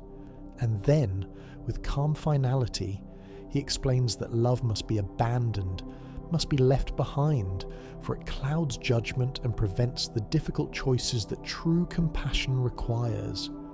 This first abandonment sets the pattern for all that follow. At each cross, Miquella explains what he is discarding and why it is necessary. His fear, because a god cannot hesitate. His doubt, because certainty is required to reshape reality, his flesh, because divinity transcends physical form. Each justification sounds rational in isolation, but cumulatively they paint a picture of someone systematically destroying everything that made him capable of genuine compassion, retaining only the abstract concept while eliminating all the emotional and psychological foundations that give that concept meaning. As we journey deeper into the land of shadow, we encounter followers of Miquella, those who entered this realm before us, who walk the same path in devotion to their Lord. These are not enemies but pilgrims, seekers, believers in Miquella's vision. We can speak with some of them, hear their testimonies, understand what draws them to follow a demigod who has abandoned love. One follower speaks of the world's cruelty, of how the Golden Order has failed to protect the weak, has institutionalized suffering through its rigid hierarchies and arbitrary classifications of worth. Miquella promises something better, promises an order that will care for even the least of beings. Another speaks of personal tragedy, of loved ones lost to the shattering's violence, of desperate hope that Miquella's age of compassion will prevent such losses in the future. Another still speaks in terms that sound less like devotion and more like compulsion, describing their love for Miquella in language that suggests they may be under the influence of his charm, unable to distinguish their genuine will from the attraction his nature compels. We also encounter those who oppose Miquella's plan, who have entered the land of shadow to stop him. Some are motivated by loyalty to the Golden Order, seeing Miquella's ascension as a threat to the established divine structure. Others are motivated by more personal concerns, by grudges against Miquella or his followers, by promises made to other powers. And a very few, seem to oppose him on principle. They have somehow learned what his plan entails, understand the cost of his transformation, and believe that the world is better off with a flawed order than with a supposedly perfect one built on such foundations. Our encounters with these various factions are not presented as clear moral choices. The game does not tell us who is right, does not mark some NPCs with good alignment and others with evil. Instead, we are given information, perspectives, testimonies, and left to draw our own conclusions about whether Miquella's plan represents salvation or catastrophe, whether stopping him would be mercy or tragedy. The regions we traverse each have their own character, their own contributions to the overall narrative. The Cerulean coast shows us the beauty that exists in the land of shadow, despite its concealment, proves that this realm is not merely a dumping ground for Marika's sins, but a place with its own value, its own right to exist. The Scadu Altus reveals the systematic nature of Messmer's crusade, the infrastructure of genocide, the careful documentation of atrocity. The Abyssal Woods confronts us with the sheer wrongness that can exist when divine power is misapplied, when order becomes oppression so absolute that even hope is suppressed. Throughout the journey we grow stronger not just in game mechanics but in understanding. We piece together the hidden history of the lands between, learn secrets that recontextualize everything we experienced in the base game. We discover that Marika's ascension to godhood was not the inevitable rise of a chosen one, but a desperate survival story. A traumatized victim finding power and wielding it without wisdom. We learn that the Golden Order's foundation is not divine mandate, but genocide and deliberate historical erasure. We understand that the shattering itself might have been Marika's attempt to break free from a system she had created, but came to recognize as fundamentally flawed. And we realize that Miquella, despite his good intentions, despite his genuine desire to create something better, is following in his mother's footsteps, making the same category of mistakes. He is imposing his vision through force, manipulating and compelling rather than persuading, using beings as instruments rather than respecting their autonomy. The kindness he promises is not true kindness because it is not freely given or freely received. It is mandated, enforced, made inevitable by divine authority. Perhaps the most haunting encounter in our journey is when we meet a Hornsent elder, one of the last survivors of their civilization, hidden away in a place even Messmer's crusade has not yet reached. This ancient being tells us the story of their people, not as monsters or barbarians, but as seekers, imperfect certainly, but trying to reach towards something greater, trying to understand and touch the divine through their own methods. The elder does not excuse the forced meldings, does not claim the Hornsent were innocent, but they provide context, explain that the desperation that led to such practices came from their own encounters with cosmic horror, from their understanding that the world was moving towards some terrible conclusion that only divine intervention could prevent. They were trying to save everyone, including the shamans, including all peoples, by achieving godhood through whatever means necessary. That their methods were monstrous does not mean their intentions were entirely evil. This conversation, if we take the time to fully engage with it, complicates our understanding of the entire conflict. It forces us to recognize that the cycle of violence between Hornsent and shamans, between Marika and the civilization she destroyed, is not a simple story of good versus evil, but a tragedy where trauma begets trauma, where victims become victimizers, where everyone believes themselves justified by the horrors inflicted upon them. As we approach Enir Ilim, as we prepare for the final confrontation, the land of shadow itself seems to change. The twilight deepens, the shadows grow more solid, the air becomes heavy with anticipation. We are approaching the culmination of multiple narratives: Miquella's ascension, Messmer's crusade, Marika's hidden history, the Hornsent's extinction, Radahn's resurrection. All of these threads converge at the gate of divinity. All of these stories reach their resolution in the choice we must make when we finally face the newly ascended god and his promised consort. Marika's hidden past. To understand the full scope of the shadow of the Erdtree's revelations, to grasp why this expansion so thoroughly recontextualizes the entire narrative of Elden Ring, we must examine what we learn about Marika herself, not Marika the Eternal, not Marika the Goddess, but Marika before all of that. Marika the traumatized survivor, Marika the orphaned shaman who rose from the ashes of her people's destruction to become the most powerful being in the world. The shaman village where Marika originated represents everything the Golden Order is not.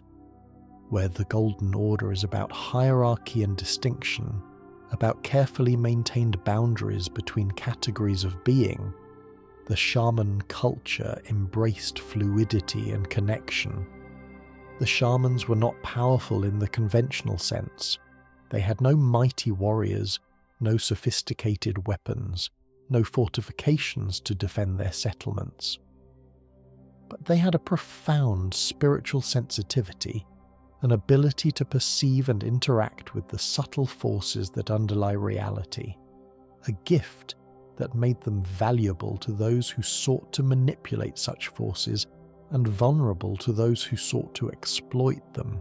The items we find in the shaman village, simple tools, basic clothing, offerings left at humble shrines, paint a picture of people who lived close to the land, who valued community and cooperation, who had no concept of the kind of violence that would eventually consume them. There are no signs of military organization, no weapons beyond basic tools that could be used for hunting or construction. These were not a warrior people, not a culture that understood conquest or domination. When the Hornsent began their raids, when they started taking shamans to use in their melding rituals, the village had no effective means of resistance.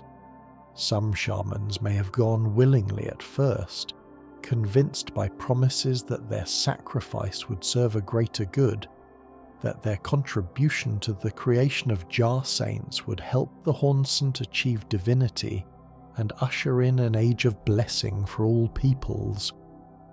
But as the Hornsent's desperation increased, as their attempts to open the gate of divinity continued to fail, the raids became more aggressive, more violent, less concerned with consent or persuasion. Marika witnessed this destruction of her people. The game does not tell us precisely how she survived when so many others did not. Perhaps she was away from the village during a raid.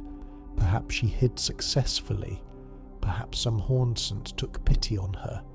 Or perhaps she possessed some quality that made her less suitable for the melding process and therefore less valuable to capture. But survive she did, and survival came with the burden of memory, the weight of loss, the profound rage of someone who has witnessed the destruction of everything and everyone they loved. How does a traumatized orphan become a goddess? The game provides hints but not a complete narrative. We know that Marika encountered the Two Fingers, the agents of the greater will, the cosmic entity that seeks to impose order on reality through the Elden Ring. We know that she was chosen, or perhaps chose herself, to become the vessel of the Elden Ring, to serve as the earthly representative of the greater will's power and authority. But what drove her to seek such power? Was it purely vengeance, a desire to gain the strength necessary to destroy the Hornsent and prevent what happened to her people from ever happening to anyone else? Was it a more abstract ambition, a belief that she could create a better order than the Hornsent's desperate attempts at forced transcendence? Was it trauma expressing itself as a need for control, a determination that she would never again be helpless, never again be at the mercy of stronger powers? The truth is probably a combination of all these factors and more, a complex mixture of motivation that Marika herself might not have been able to fully articulate. What we can say with certainty is that her ascension to godhood was not the peaceful, inevitable process suggested by the myths of the Golden Order. It was violent, it was contested, it involved alliances and betrayals and sacrifices that the official histories carefully edit out. One of the most significant revelations involves Marika's relationship with the Elden Ring itself. The Elden Ring is presented in the game's mythology as an external force, a cosmic law imposed on reality by the greater will, with Marika serving merely as its vessel. But the shadow of the Erdtree suggests a more complex relationship, that Marika was not just a vessel but a collaborator, that she actively shaped the Elden Ring to reflect her own vision, her own priorities, her own traumas, the Golden Order's obsession with hierarchy, with clear distinctions between pure and impure, with the suppression of anything that doesn't fit neatly into established categories. These characteristics reflect not cosmic law, but Marika's own response to trauma. She experienced fluidity and connection as sources of vulnerability, as qualities that made her people easy prey for the Hornsent. So she created an order based on rigid boundaries, on unchanging categories, on the suppression of ambiguity and mixture. The Golden Order's treatment of omens, those born with horns, as cursed and impure, reflects not divine judgment, but Marika's association of horns with the Hornsent, her inability to separate the physical characteristic from the trauma of what the horned people did to her own. That omen children are tortured and their horns removed, that they are imprisoned beneath cities and treated as shameful secrets, that they are denied any place in the supposedly perfect hierarchy. All of this reflects Marika's unresolved rage projecting itself across generations, condemning the innocent because they resemble those who were guilty. This realization is devastating in its implications. It means that the entire Golden Order, with all its claims of divine perfection and cosmic necessity, is built on one person's trauma response, on a survivor's understandable but ultimately destructive inability to distinguish between the people who hurt her and anyone who shares any characteristics with them. The suffering of the omens, the persecution of the misbegotten, the systematic exclusion of anything deemed impure, all of it stems from Marika's pain, refracted through divine power into cosmic law. We also learn of Marika's relationship with Radagon, her male counterpart, her second self. The exact nature of their relationship remains somewhat mysterious, whether they were always the same being expressing as two persons, whether Radagon was created later as a strategic decision, whether their unity represents some deeper metaphysical principle. But what becomes clear is that Radagon represents Marika's attempt to embody different aspects of divine authority, to be simultaneously the eternal feminine and the perfect masculine, to encompass all polarities within her godhood. Yet even this dual nature reveals trauma. Marika cannot simply be herself, cannot exist as the shaman orphan who survived and ascended. She must create alter egos, must project different faces, must constantly perform divinity rather than simply being a person who happens to be powerful. The goddess Marika, the eternal mother of all, is always already a performance, a carefully constructed identity meant to obscure the frightened, angry survivor who still exists underneath. The decision to tear the land of shadow away from the lands between, to conceal this entire realm behind a veil of shadow, represents Marika's ultimate attempt to control her own narrative. Here in the land of shadow lies all the evidence of what she was and what she did. The shaman village that shows her humble origins, the Hornsent ruins that record her genocide, Messmer who embodies the violence she commanded in service to her vengeance. By hiding this realm, by ensuring that no one in the lands between even knows it exists, Marika can present herself as having always been divine, always been eternal, with no inconvenient history to complicate the perfect image. But the cost of this concealment is immense. Messmer, her own son, is condemned to exist in eternal exile, conducting an endless crusade in shadow, never acknowledged, never welcomed home, never able to step into the light. The Hornsent, whatever their crimes, are denied even the dignity of history, erased so completely that the world forgets they ever existed. And Marika herself is trapped in the persona she has created, unable to acknowledge or process her own trauma, unable to evolve beyond the response she formulated in the immediate aftermath of atrocity. This trapped quality eventually drives Marika to shatter the Elden Ring itself. The shattering, which players of the base game understand as the inciting incident that plunged the world into chaos, can be read in light of these revelations as an act of desperate self-destruction, an attempt to break free from a system that Marika herself created, but which had become her own prison. By destroying the Elden Ring, by fragmenting the source of her own divine authority, Marika might have been trying to end the Golden Order, to allow something new to emerge, to give the world a chance to heal from the wounds her trauma had inflicted upon it. But the shattering did not bring healing. It brought war, suffering, degradation.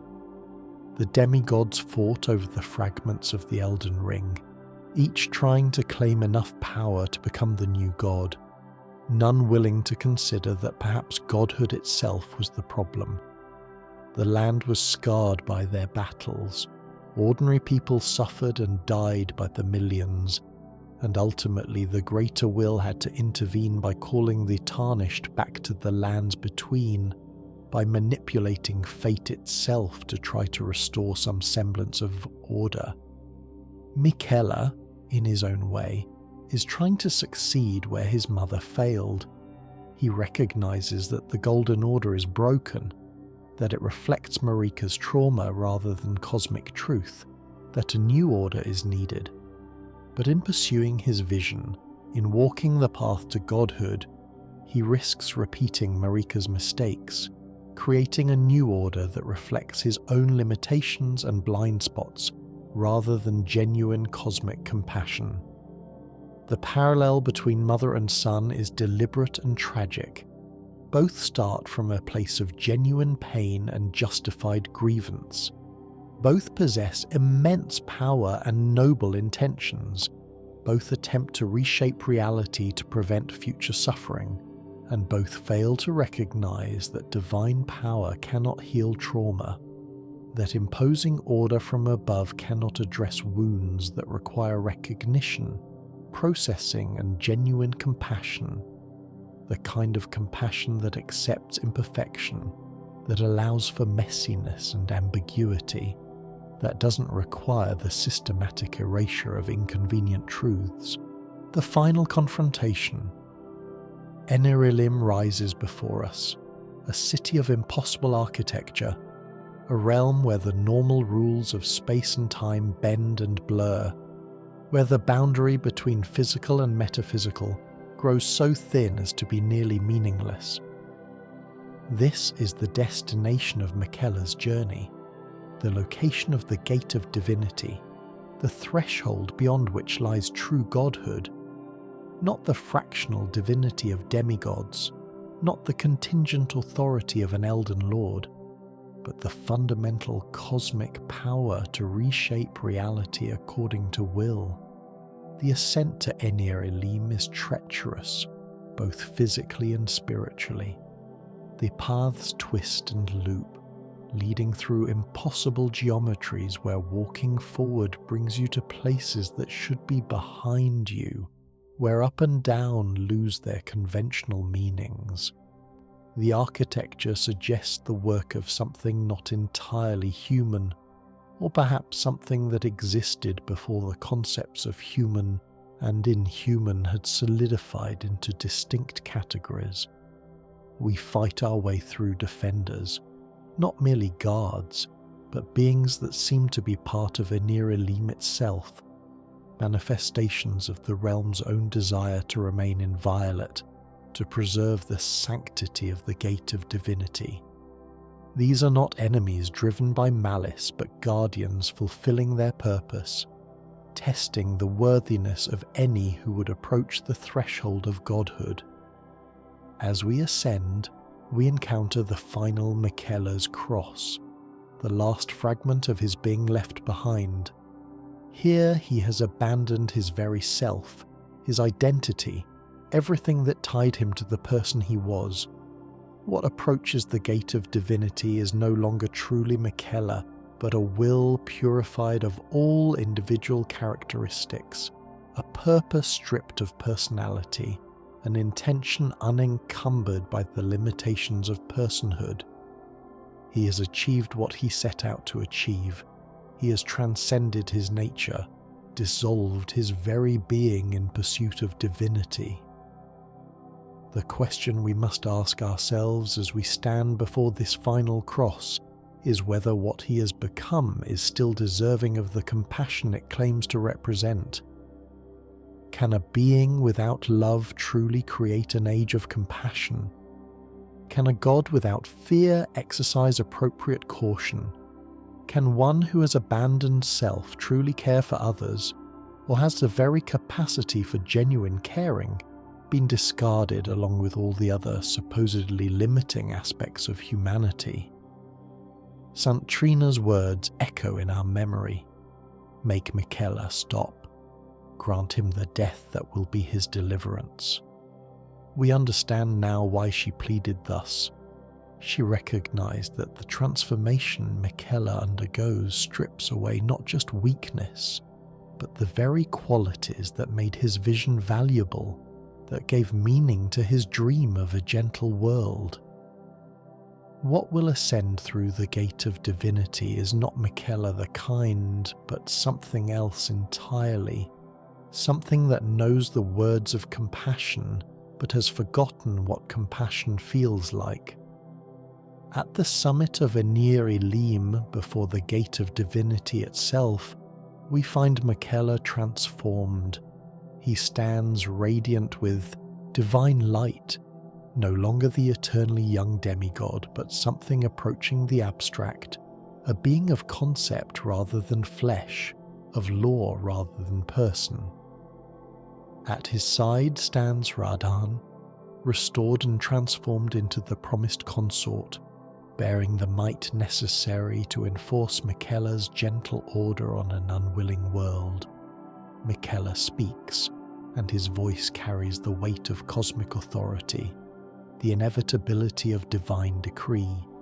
He explains his vision, an age of compassion where all suffering will be eased, where the hierarchies and cruelties of the Golden Order will be swept away, where even the least of beings will find care and protection.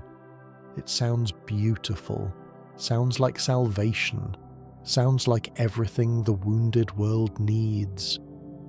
But then he explains how this age will be achieved. Through his divine authority, he will reshape the fundamental laws of reality.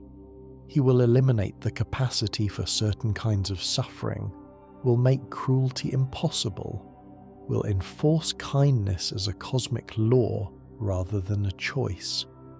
And we realize that what he is describing is not compassion but control, not care but compulsion, not freedom from suffering but elimination of the agency that makes suffering meaningful. A world where cruelty is impossible is also a world where kindness has no value, because there is no choice involved. A world where Miquella's divine authority enforces compassion is a world where no one can freely choose to be compassionate, because the choice has been removed from them. It is the Golden Order's error repeated at a deeper level. Instead of imposing hierarchy and exclusion, Miquella will impose unity and inclusion, but the imposition is still an overriding of will, a violation of autonomy dressed in the language of care. We can try to explain this to him, can attempt to reason with the god he has become, but Miquella is beyond reason now, has transcended doubt and uncertainty, has eliminated the very aspects of his psychology that might have allowed him to hear critique and reconsider. He is locked into his path as completely as Messmer was locked into his crusade, as thoroughly as Marika was trapped in the Golden Order she created. And so we must fight. Not because we are villains, not because we oppose compassion, but because true compassion cannot be imposed, because a gentle world achieved through overwhelming force is a contradiction, because St. Trina was right. Death is the kindest thing we can grant to what Miquella has become. The battle is epic in scope and tragic in implication. Promised consort Radahn fights with all the skill and power he commanded in life, augmented now by Miquella's divine authority. His great swords sweep through reality itself. His gravity magic tears the fabric of space. His attacks come from angles that should not exist in three-dimensional geometry. And behind him, Miquella provides support, enhancement, intervention, not fighting directly but channeling divine power through his consort, using Radahn as the instrument of his cosmic will. We fight not just two beings, but the concept they represent, the future they would impose, the age of compassion that would strip the world of genuine choice in the name of eliminating suffering. Each blow we strike is both a tactical action and a philosophical statement, a rejection of divinely mandated kindness in favor of the messy, imperfect, genuine compassion that can only emerge from free beings making difficult choices. The battle pushes us to our limits. Radahn and Miquella fight in perfect synchronization, their attacks complementing and reinforcing each other, their strategies adapting to our tactics with divine intelligence. There are moments where defeat seems inevitable, where the overwhelming power arrayed against us feels insurmountable, but we persist, drawing on everything we have learned, every skill we have mastered, every truth we have uncovered in our journey through the land of shadow.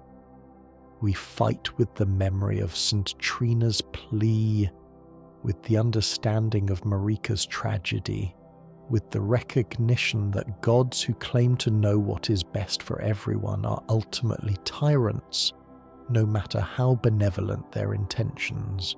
And finally, through skill and determination and perhaps a measure of fate, we prevail. Radahn falls, released at last from the promise that bound him, granted the death that neither Malenia's rot nor our previous battle in Caelid could truly provide. And Miquella, his consort defeated, his ascension incomplete, his age of compassion prevented from manifesting, must face his own dissolution. In his final moments, does some trace of the original Miquella resurface? Does the abandoned love, the discarded fear, the shed self somehow reassemble enough for him to understand what we have done and why? The game does not give us a clear answer, leaves this ambiguous, allows us to interpret his final expression as we will. Resignation, relief, rage, or perhaps nothing at all. Just the fading of a will that burned so brightly it consumed everything that gave it meaning. As Miquella dies, as his divine light dims and his transformed body dissolves, we are left standing at the gate of divinity with a choice. The gate remains open, accessible. We could pass through it ourselves, could claim the godhood Miquella sought, could attempt to succeed where he failed. But everything we have learned, everything we have witnessed, suggests that godhood itself is the problem, that cosmic power given to any individual, no matter how well-intentioned, inevitably leads to tragedy. The land of shadow will remain, no longer concealed now that Miquella's presence has altered its relationship to the lands between. The truths hidden here will gradually emerge, will complicate and enrich the official histories, will force recognition of the genocides and traumas and desperate choices that underlie the facade of divine order. It will be messy, uncomfortable, painful, but it will be honest, and perhaps honesty as the first step toward genuine healing. Themes of ambition, love, and sacrifice. The Shadow of the Erdtree expansion operates on multiple levels simultaneously, as an action game, as a narrative experience, as a philosophical meditation on power, compassion, and the nature of divinity itself. To fully appreciate what From Software has crafted here, we must step back from the immediate drama and examine the themes that run through every aspect of the expansion. Ambition is the most obvious theme, embodied most clearly in Miquella's journey from demigod to aspirant god. But ambition is presented not as inherently evil, but as inherently dangerous, a fire that can warm or consume depending on how it is handled. Miquella's ambition is born from the most noble source. He witnesses suffering and wants to end it, sees imperfection, and desires to create something better. This is admirable, even beautiful in its purity. The problem is not the ambition itself, but the scale at which it operates and the means employed to achieve it. When ambition reaches for cosmic power, when it seeks to reshape reality itself, the potential for catastrophic error increases exponentially. A kind person who makes a mistake in their personal relationships might hurt a few people. A king who makes a mistake might damage a nation. But a god who makes a mistake can break the world itself, can encode their personal flaws and blind spots into the fundamental laws of reality. Miquella's great error is believing that sufficient power can solve problems that are fundamentally not about power. Suffering exists not because the world lacks a sufficiently strong and compassionate God, but because existence itself involves limitation, loss, and the inevitable friction between beings with different needs and desires. No cosmic order, no matter how carefully designed, can eliminate this fundamental condition without also eliminating the freedom that makes existence meaningful. The expansion also explores the nature of love in profound and troubling ways. Miquella's great rune compels affection, creates love where it might not naturally exist.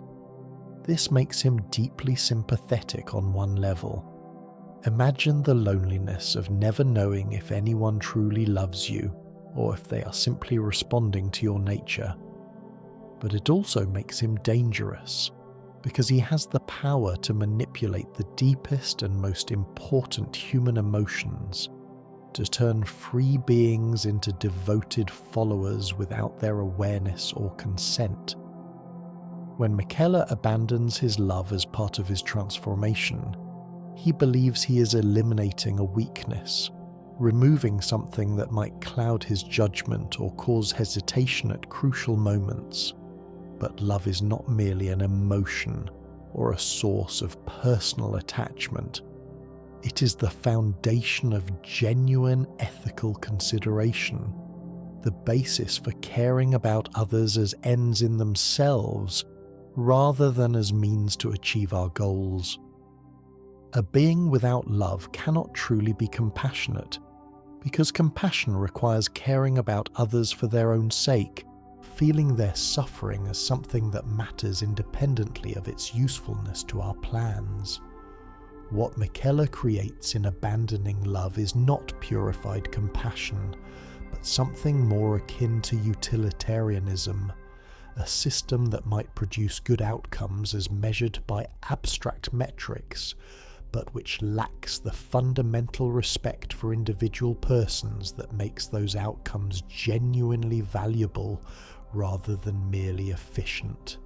The expansion also examines sacrifice, what we give up in pursuit of our goals, and whether those sacrifices are justified by what we hope to achieve. Miquella sacrifices everything: his love, his fears, his doubts, his very self.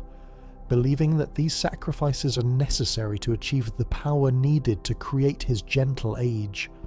But each sacrifice diminishes him, strips away another aspect of what made him capable of truly caring about the world he seeks to save.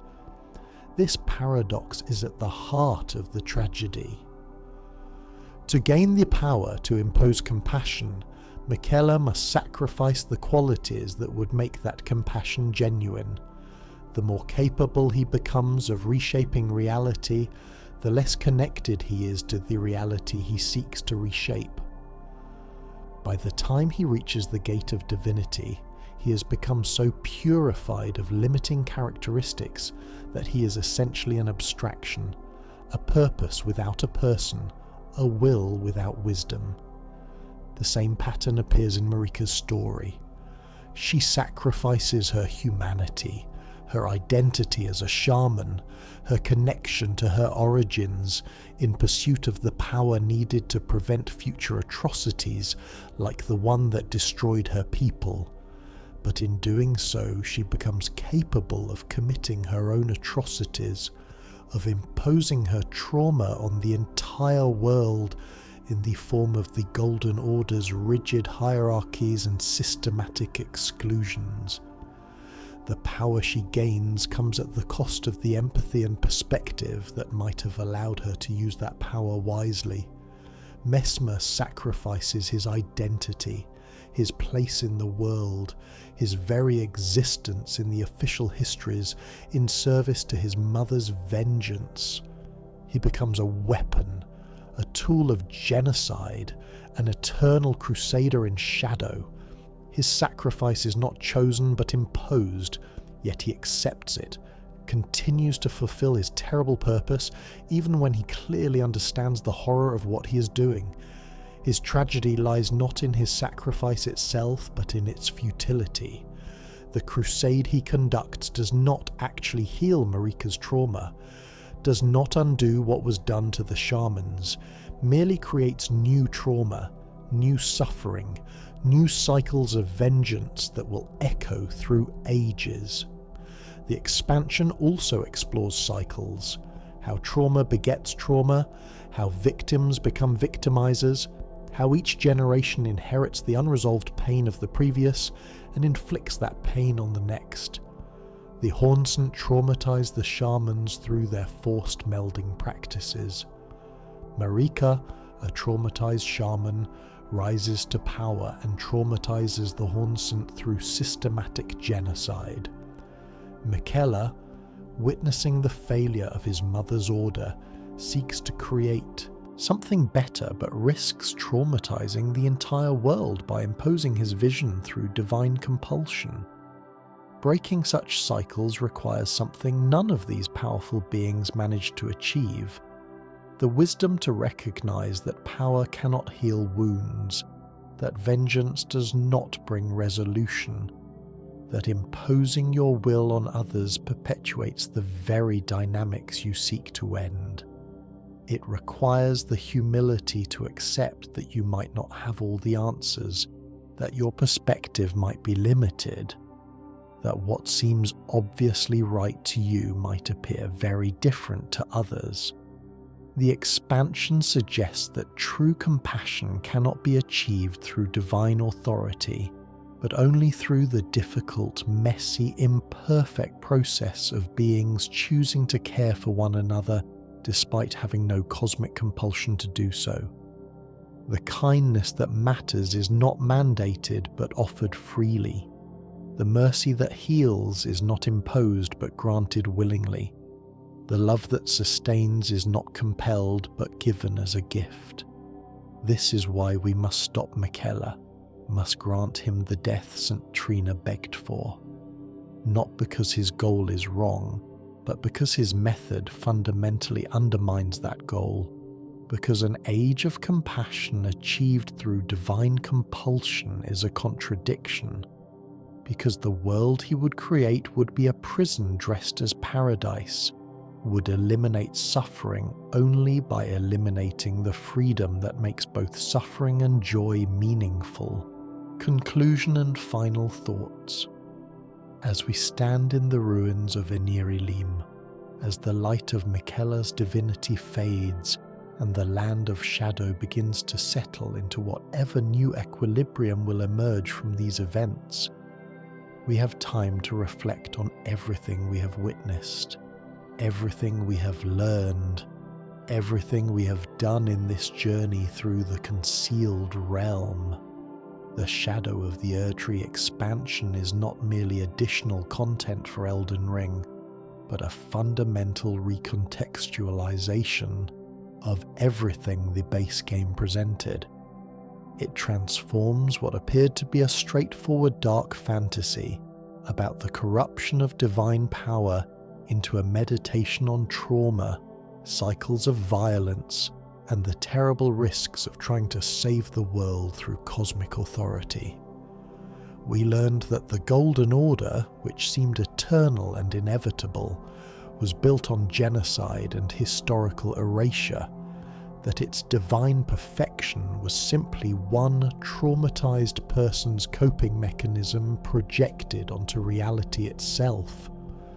We learned that Miquella, the kind prince whose absence haunted the base game, was not simply a victim of Mog's obsession, but an active agent pursuing his own form of divinity, willing to sacrifice everything that made him kind in order to gain the power to impose kindness on the world. We learned that Radahn's battle with Malenia was not random conflict, but the fulfillment of an ancient plan. That his rot-addled degradation was not an end, but a stage in his transformation into the promised consort. We learned that Messmer, completely absent from the histories of the lands between, has been conducting an eternal crusade in shadow, enforcing his mother's vengeance while embodying the very chaos she sought to suppress. And perhaps most importantly, we learned that the desire to save the world, to end suffering, to create a perfect order where all beings can flourish. This desire, no matter how pure its source, becomes dangerous when pursued through methods that override individual will, that impose vision through overwhelming force, that treat people as components of a plan rather than as ends in themselves. The Tarnished's role in all of this is complex and open to interpretation. We are not presented as heroes saving the world from a villain, nor as villains destroying someone's noble dream. We are witnesses, participants, agents of disruption who prevent one possible future from manifesting without necessarily knowing what will replace it. By stopping Miquella, we do not solve the problems he sought to address. Suffering will continue. The world will remain broken in many ways. The flaws of the Golden Order will persist. We simply prevent one particular solution that would have been worse than the disease. This is a mature approach to storytelling that refuses to offer comfortable answers or clear moral victories. The expansion trusts players to sit with ambiguity, to recognize that sometimes the best we can achieve is preventing the worst, rather than creating the best. That wisdom often involves knowing what not to do more than knowing what to do. As the land of shadow is no longer sealed away, as its truths begin to emerge and complicate the official histories of the land between, the world will have to reckon with uncomfortable realities. The Golden Order's foundation is revealed as far less divine and far more human than its myths claimed.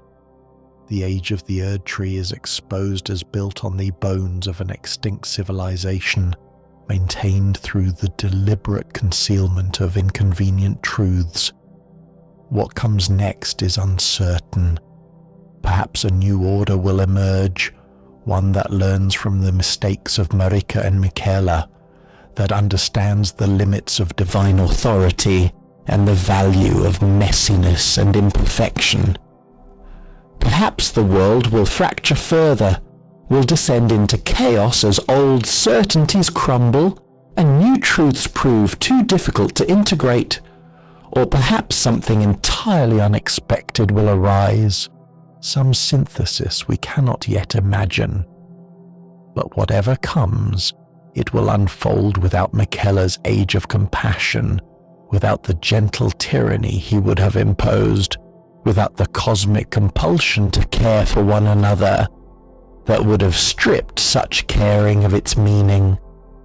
The world remains free to make its own mistakes, to find its own path, to create its own meanings without divine authority dictating what those meanings must be. Before I close, I want to return to where we began.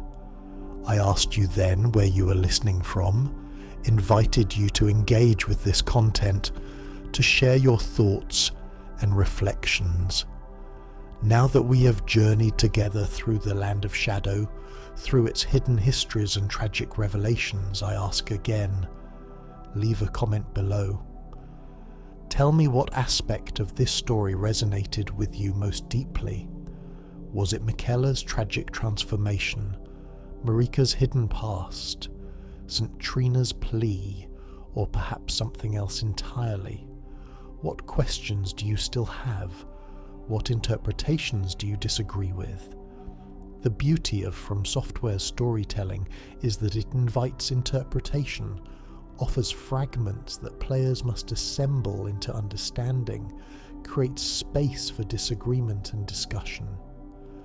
This video presents my reading of The Shadow of the Erdtree, but yours may differ, may see patterns I missed or interpret evidence differently.